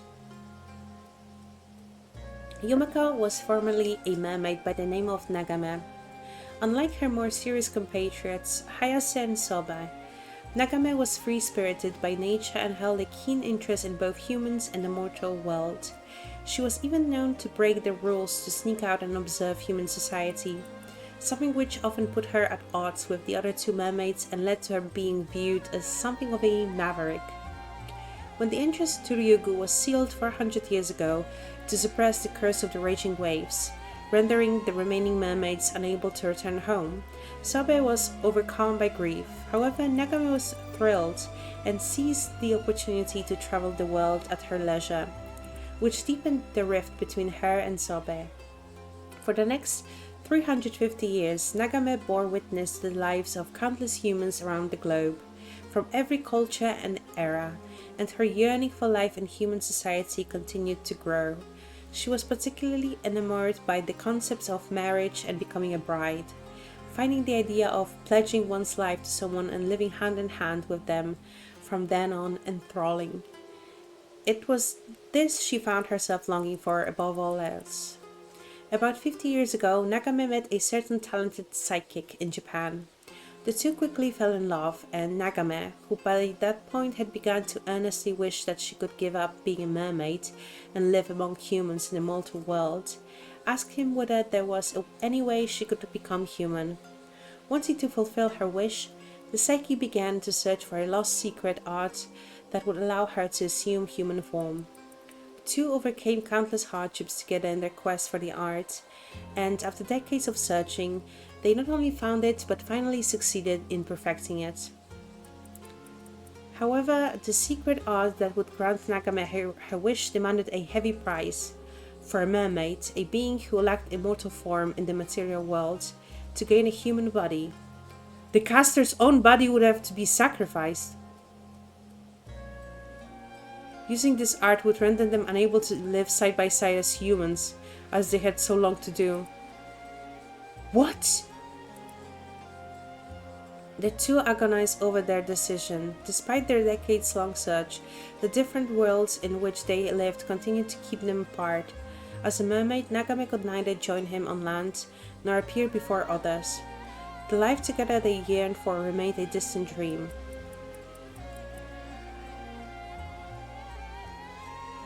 Oh my god. In the end, the two chose to use the secret art so they could be together in the mortal world. Even when Nagame learned that the psychic Itensai Shiki only appeared young due to his supernatural abilities, having been born in the Edo period and already over 100 years old by that time, she loved him no less. Thus did Nagame the mermaid become Itensai Shiki's human wife, Yumeko Shiki, a name given to her by Itensai himself. Although the process of gaining a human body meant she lost many of the memories and abilities she had possessed during her time as a mermaid, she retained all the memories and feelings from her time spent with Itensai, which was more than enough for Yumeko. Since then, Yumeko has enjoyed a fulfilling life with her human nature and her relationship with Itensai, bringing her immense joy. Because of this, she is insistent that her primary identity be that of a housewife, to the extent that she always chooses clothing that will allow her to attend to tackling housework at a moment's notice. However, the human body she has gained still differs from those of regular humans. Although she appears to age slowly compared to those around her, it is entirely unknown how long her lifespan will end up being.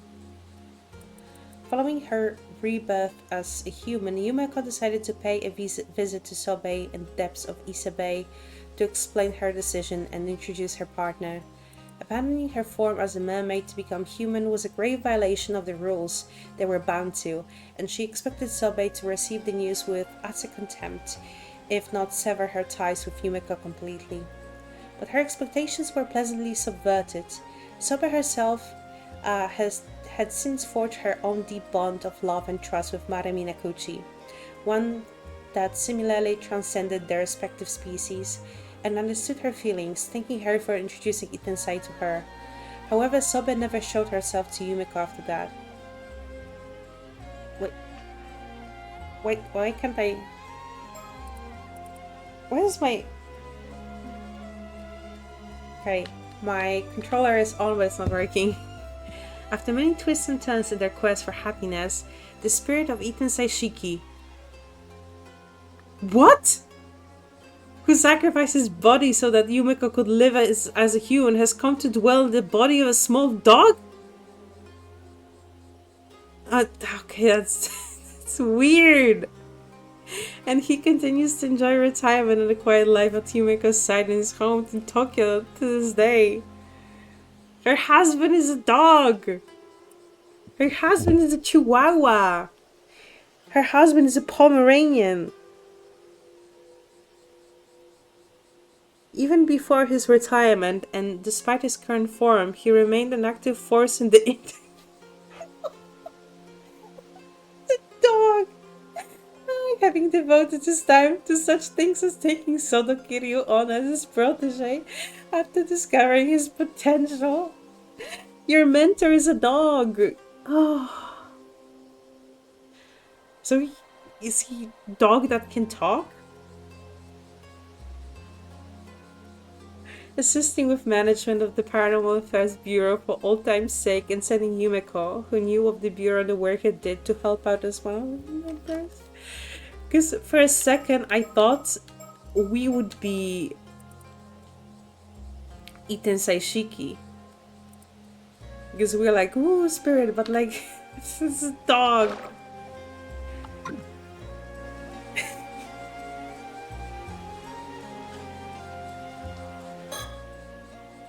Let's move on to the topic of Cersei's curse stone, shall we?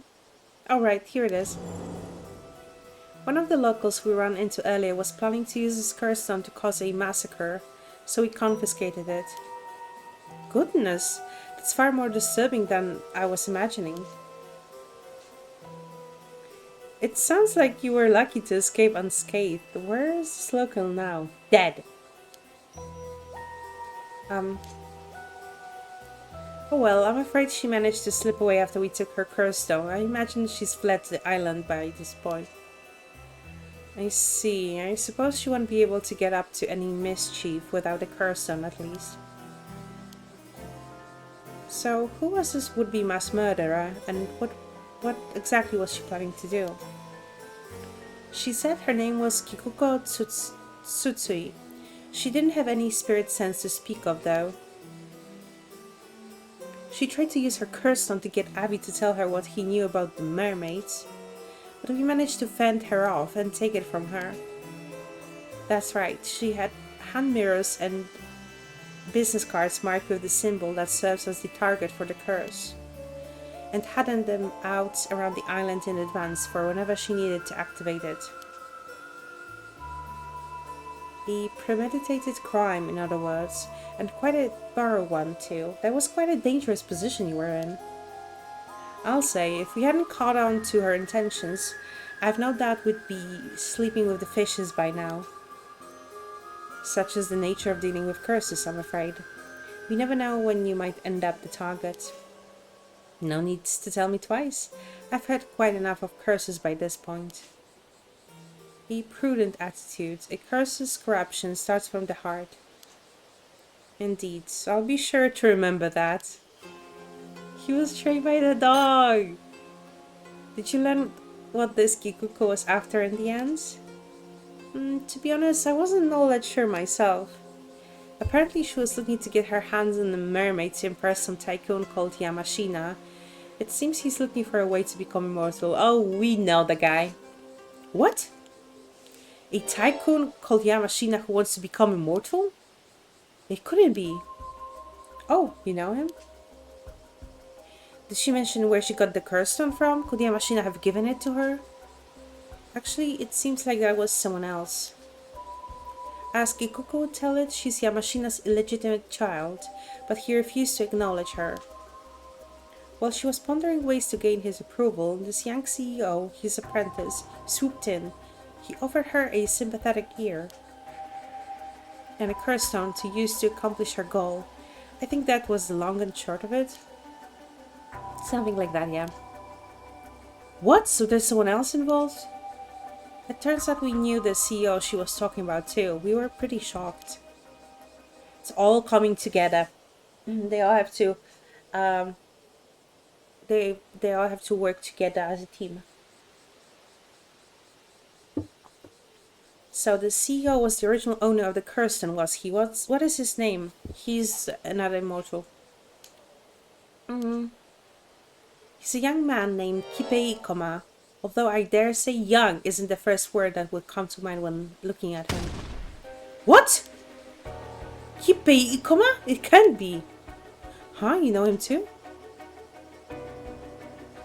No, perhaps it's simply share a name? The Kippei Ikoma we know should have died 6 years ago. Wait, that was the same name? Hello? We need to do some... Or maybe he just took the name of that person that was killed. Because he was the one killing the skeletons at the bottom of the sea. Well, you know what I mean. And then he maybe just took the name, right? That doesn't look like him.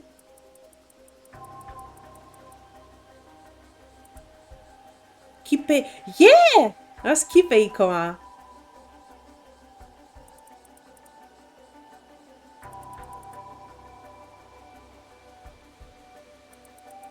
I guess he's like, he maybe would kill them and like assume their identity, and he would like pick people without relatives.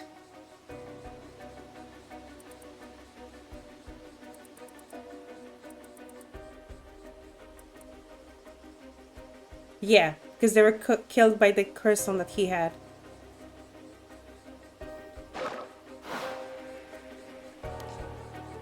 Huh? Died? What do you mean?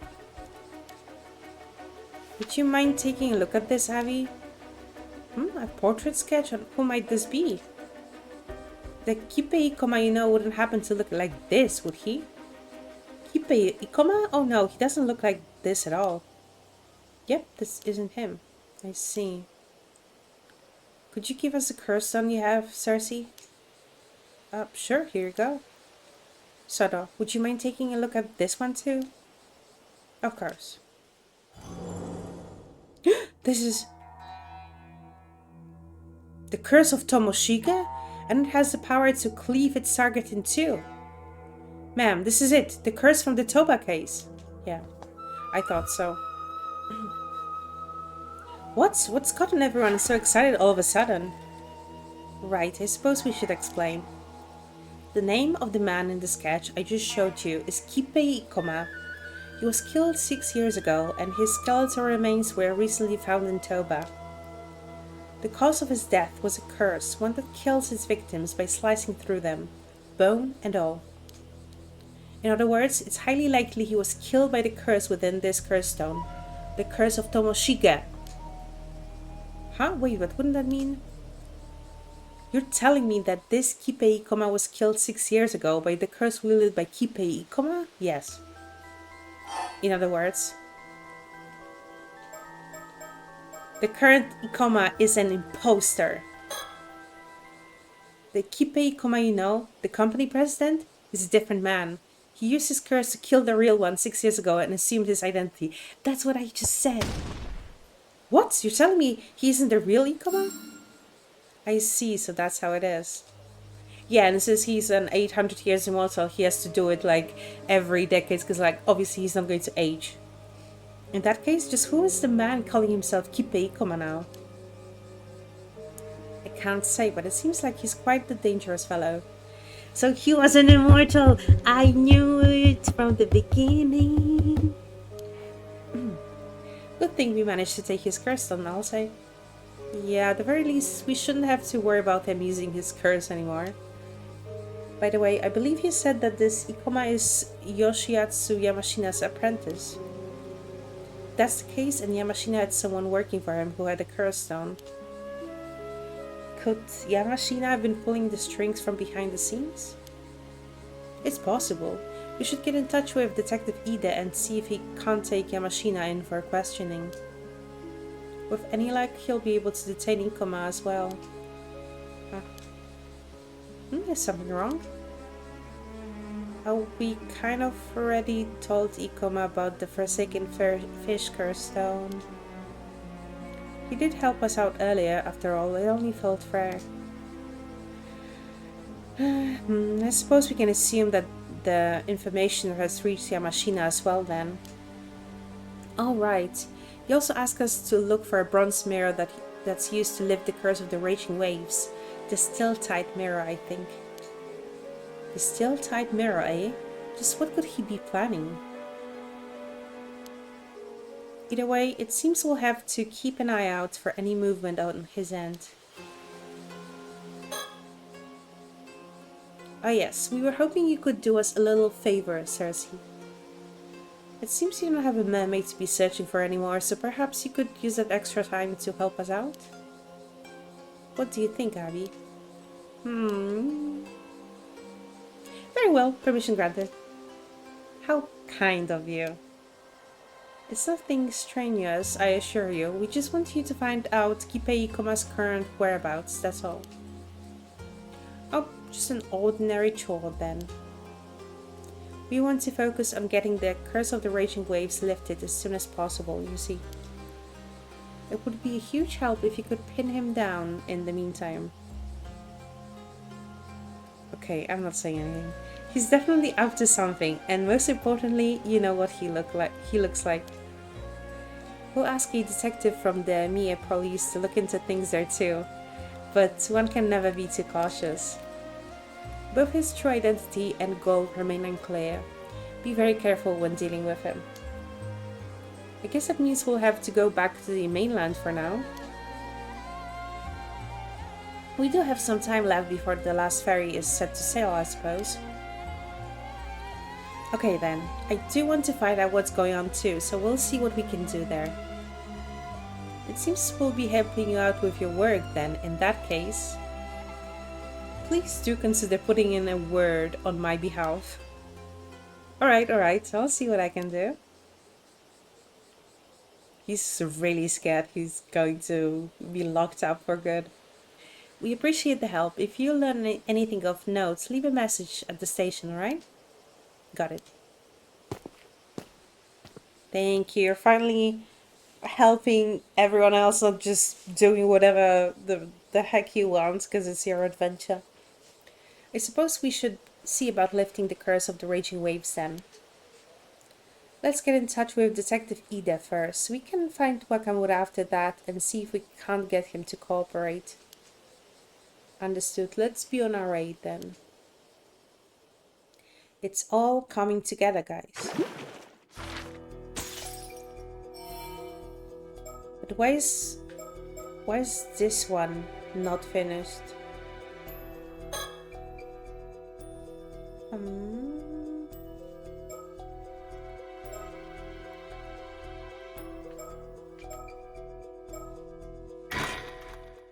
I wanna see Karnstein Yuko has been killed.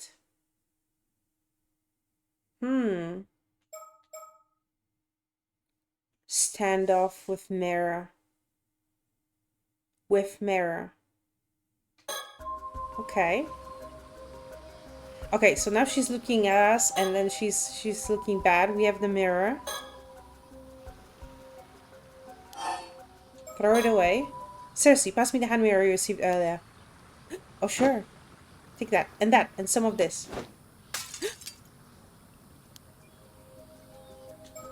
And can we get rid of the business card as well, please? I can't say why, but I've got a bad feeling about this business card. I'll just sneakily toss it. Alright, I don't think anyone noticed. Okay, let's see what that changes. Be so much easier if you had it. You suddenly threw away the mirror. This would have been so much easier. On the mirror, I just feel like the right thing to do. I do ask. I think it's not going as planned. I'm not sure what's going on, but I feel like we might have just narrowly escaped danger. Sounds like if we had the mirror on us, she would have been able to steal the Tama tobacco. I'd like to get more information out of her, but it seems as though she's plotting something. Yeah, let's see how that changes everything. Yeah. So why don't you enlighten us? Who told you about the Tama tobacco? Okay. That's will...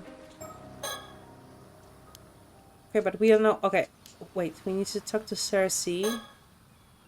She will tell me she has a curse stone. Sorry, I'm just trying to skip through the parts that we've just seen. Yeah. Because for now this isn't different. Yeah.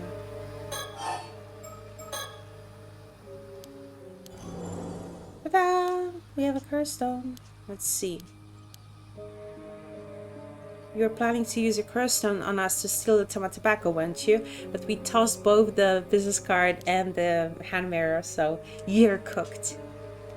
But your curse stone requires us to have one of those hand mirrors, am I right? On the other hand, I can use my curse on you whenever I so please. You're bluffing. Your curse stone must have a condition too. Yeah, what's to say it hasn't already been met? Now cease your scheming and tell us what you know. Let's see. Do you really have the resolve? Yeah, he already killed one person before. Okay. This is the same as before. Are you really threatening to call the cops on us? What the oh, the F-bomb again. Okay, let's keep going. No, I don't care about the curse stone. I'm so nonchalant. Now she's going to trauma dump like, oh, I think I'm better than everyone else and I deserve a life. But my father will not recognize me, so I have daddy issues.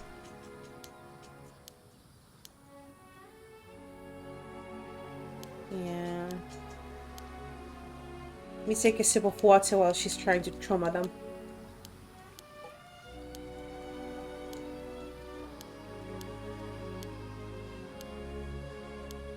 Okay.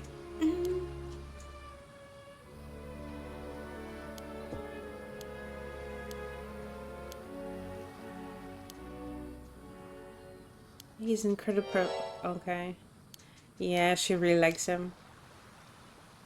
Yeah, she's gonna learn to have. We don't have her boyfriend. I don't think that's her boyfriend. I think she just wants him to be one.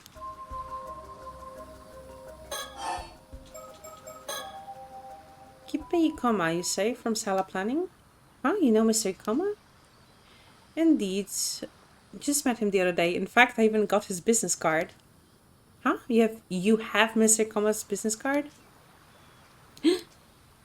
Oh, never mind. My bad, my bad. I must have left it at the end. I can't believe this. Cersei? What is it? I figured out the condition. Really? What is it?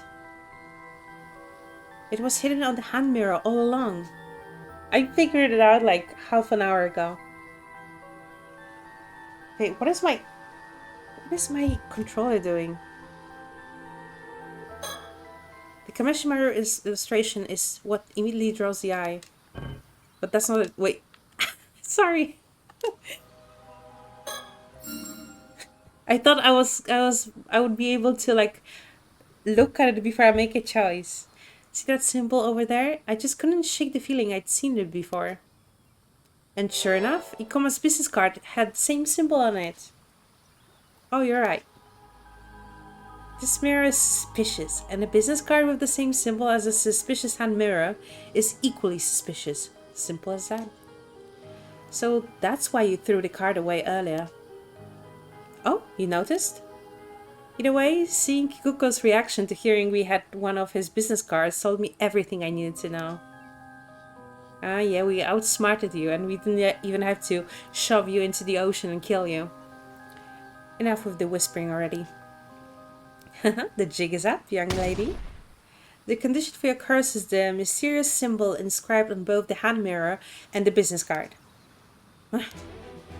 You see, we have nothing more to fear. Cersei, your turn. Apologies, I'm going to have to be a bit rough. you may experience after effects. Huh? I wonder, like, what difference does it make for the story if whether she's dead or not? And so, you manage to apprehend Kikuko Tsutsui. Apparently, Cersei's binding spell weakens those untrained in the spiritual arts and causes them to fall into a dazed, almost intoxicated state. Before losing consciousness, Kikuko quietly surrendered and handed over the curse stone. Unfortunately, it appears she really knew nothing more about mermaids after all. And what did they do with her? She didn't have any idea how Ikoma came into possession of a curse stone either. To ensure she couldn't interfere any further, we restrained her at her home and made sure she would remain asleep for the time being.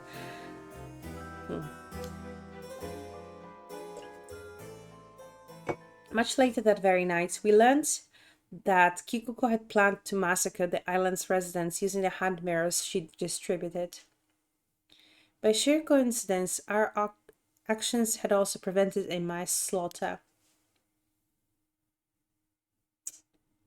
Yeah, because that part of the dialogue in the storyline we just finished, it was like kind of like weird that they suddenly knew about the massacre. So what about the curse and what it's like? Yeah, about that. Bronze mirror, we already got to this part. But now I don't know if I can safely leave this star line. Because I don't think this is going to make a difference. Might make a difference in the future.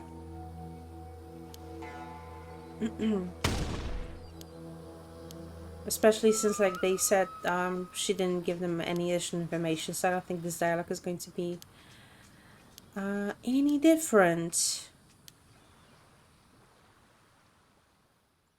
Maybe she's having like the best sleep of her life. But I'm not sure if she deserves it. After what she wanted to do and what she did in a different timeline. Okay, but okay, this is still... What?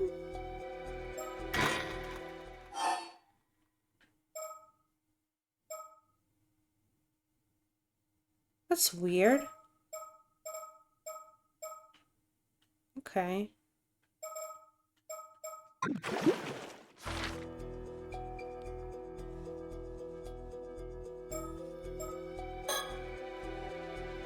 From Unkakudama to the curse of the raging waves, Sato and Tsukasa ran around the island searching for answers to the mountain of problems before them. Okay.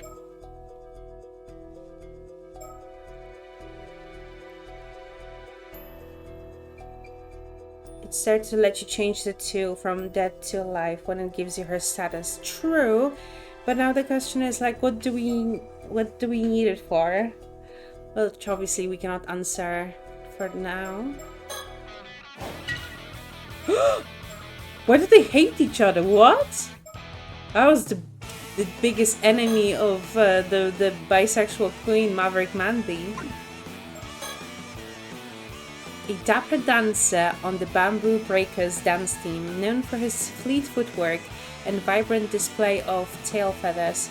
Having originally harbored dreams of days spent flocked by adoring fans, the current situation with team darling Maverick Mandy as the apple of everyone's eye has him gnashing his beak in frustration. Ah, so he's just jealous because he's not getting attention. I see. Let's see. Now I'm thinking if I should start this chapter. What? Okay, because I think I will have to finish a bit earlier than usual. Maybe I was thinking about making the streams like 2.5 hours. So what would be better, to stop here at this point or to start this chapter and then just kind of like save in the middle?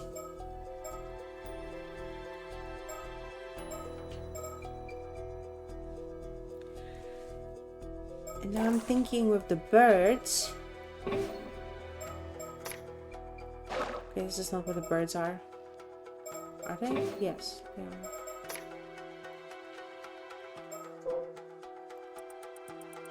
Just makes me Behind the Kamishima poster. The poster was in the... here, but like, how would we check behind? Okay, we can just look for the birds. So for the poster one, like, this is the one...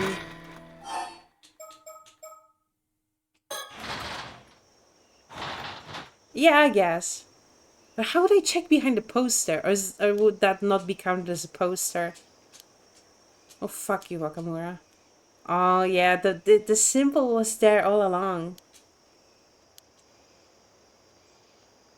I don't want to talk to you. No, it's a flag. It's not a poster. Where was a poster? Kameshimaru. See, we knew Kameshimaru was innocent in this. Flag. Where was the poster?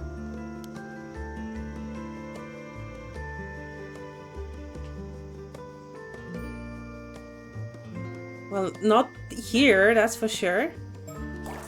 Okay. Let's check this out.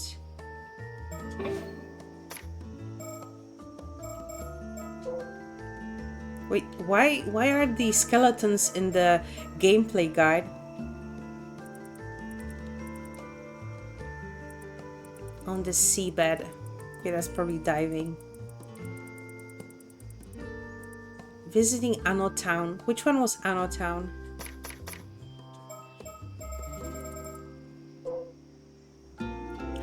I was looking there. Okay. Anno Town. I was looking around when I was there. So that was... but which part?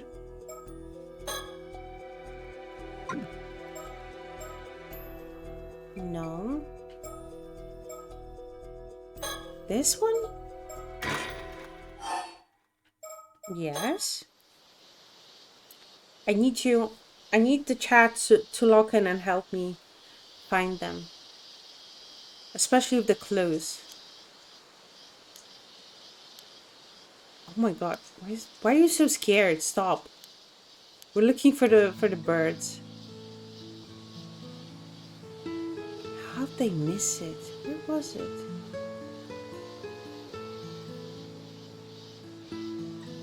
I mean, if you can help me with the like text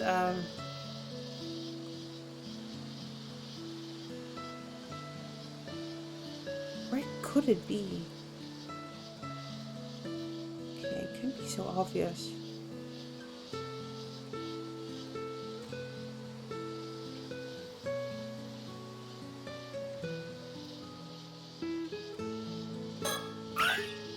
Okay, whatever.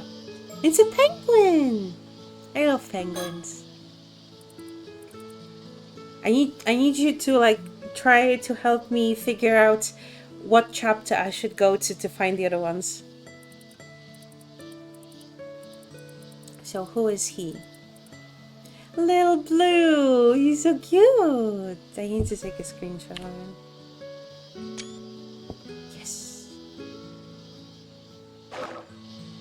Okay. Wait, okay. I just didn't see him.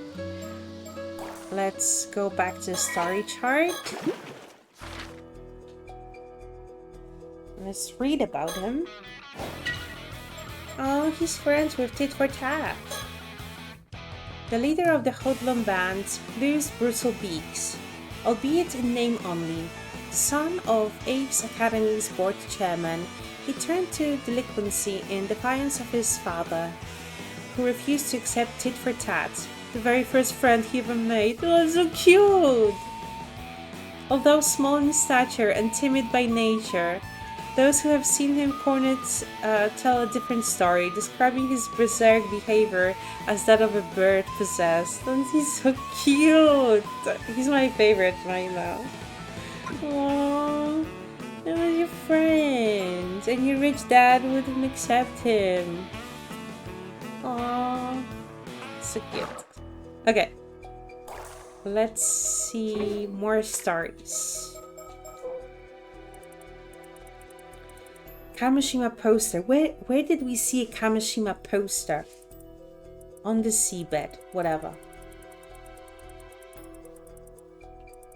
Kamishima poster. I need help. I'm thinking Kamishima poster. Wasn't it maybe here or in the confession? Zoom. Let's see.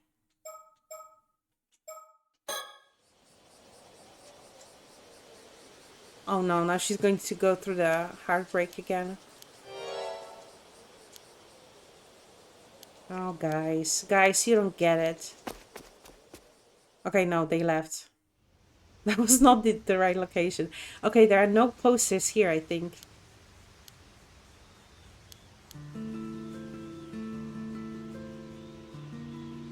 Poster. Where was a poster? Machine poster.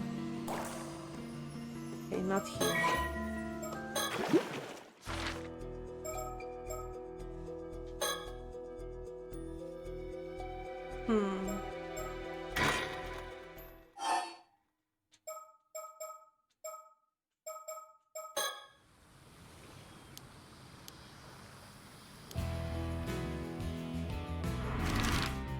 Yeah. Yeah, I also think it would be somewhere in the city. And I feel like I recognize it. Oh my god. She's going to her heartbreak just like third time. I like... Well, how would we see behind the poster?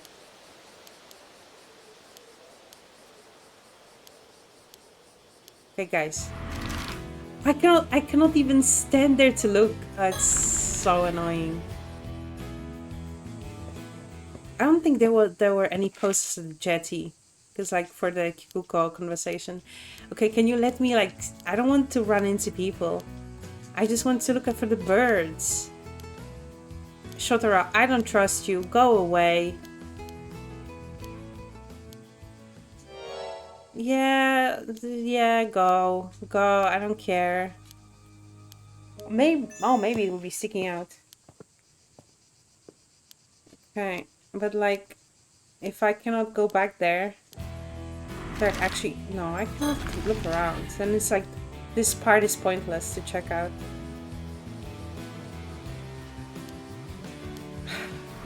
Okay, no, this isn't helping. So, I need to go as one of the...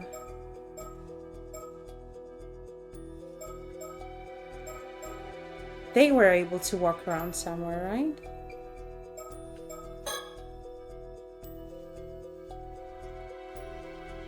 Maybe here? Moving location, let's see.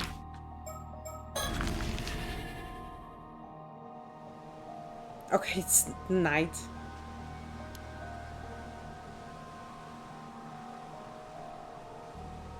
I'm not going to see anything like this.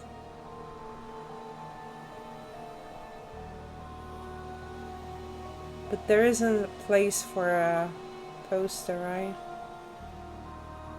I'm scared.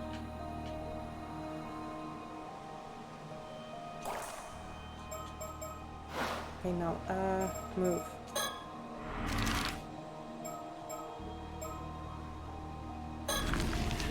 It's not the ruins.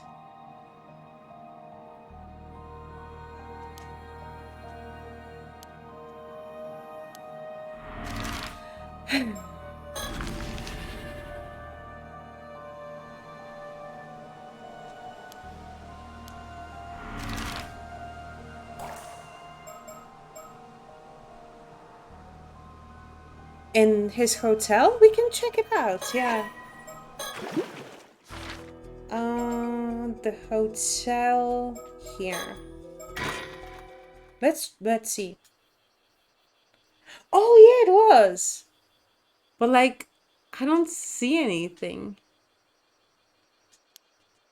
Well, at least from poster, yeah. There's a poster advertising the island of Kamishima. I'd love to pay a visit to the remote island like that. The name is intriguing too. We were looking at it, but like, how would you... It's supposed to have Kamishima. I just can't shake this weird feeling. Okay. How? Why? Is there something wrong with the island or the poster? The poster, I believe. Do you mind if I take a close look? That's BS. No, but like we look at the poster once because we read the first part. My hunch was right. There is a presence here. No, wait, come on, don't scare me like that. That's bullshit. Remove the poster, yeah. Ready? Yes, please proceed. You sure? Because I'll do it. I really will. There's no telling what may happen. Quit stalling. Hark. Big reveal.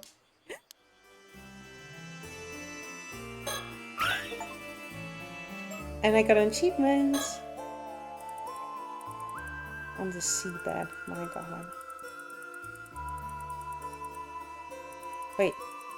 I missed him.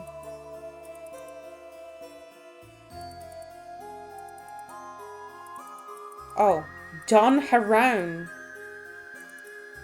Okay, so the last one we have on the seabed. So would I need to go through with the underwater exploring, or was there like different part that when we were able to see on the seabed?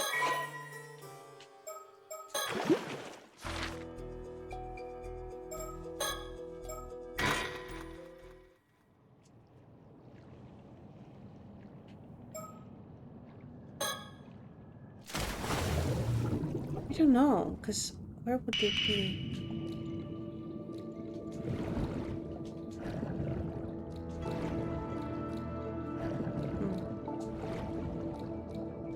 Because like we can... Oh my god, it's you again. Go away.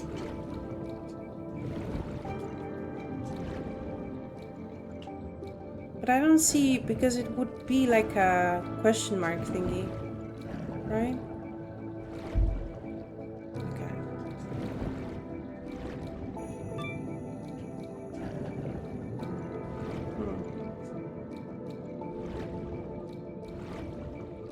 It would be different than the other ones. And I have everything maxed out, so I would have seen it. I don't remember if there was any other underwater segment. Let's try not to die, because he might be immortal, but...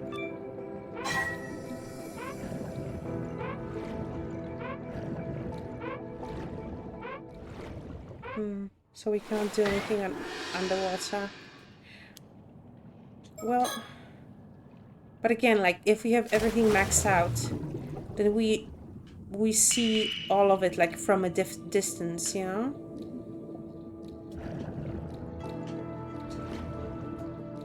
Let's see. So keep an eye out for any weird exclamation marks or, like, question marks. Okay, we'll go then. Ooh, we got it! Just have to swim up. Okay. The mission has been completed, at least so far.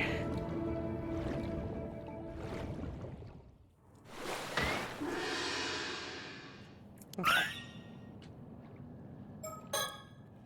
So, we're only missing 4. And because there is no tip, so like it's not like we missed them. We just haven't like been to places where they even are yet. Do you go for?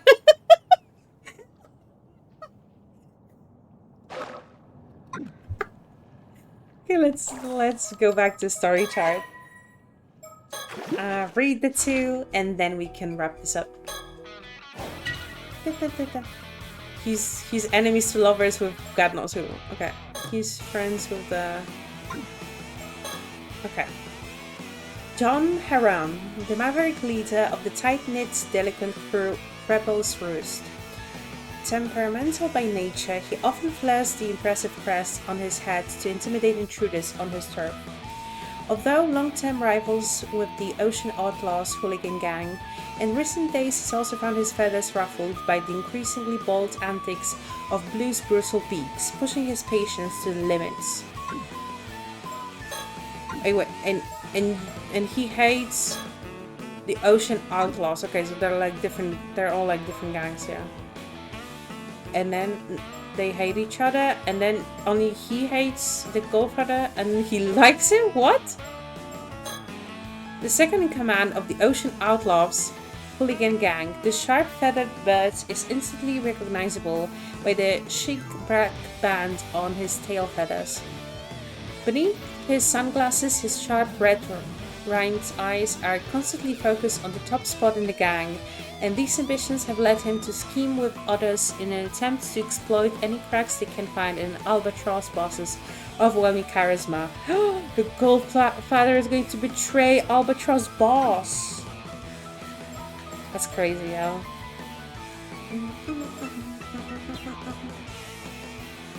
Yeah. But going back, can I go back to story chat? Okay, here it is.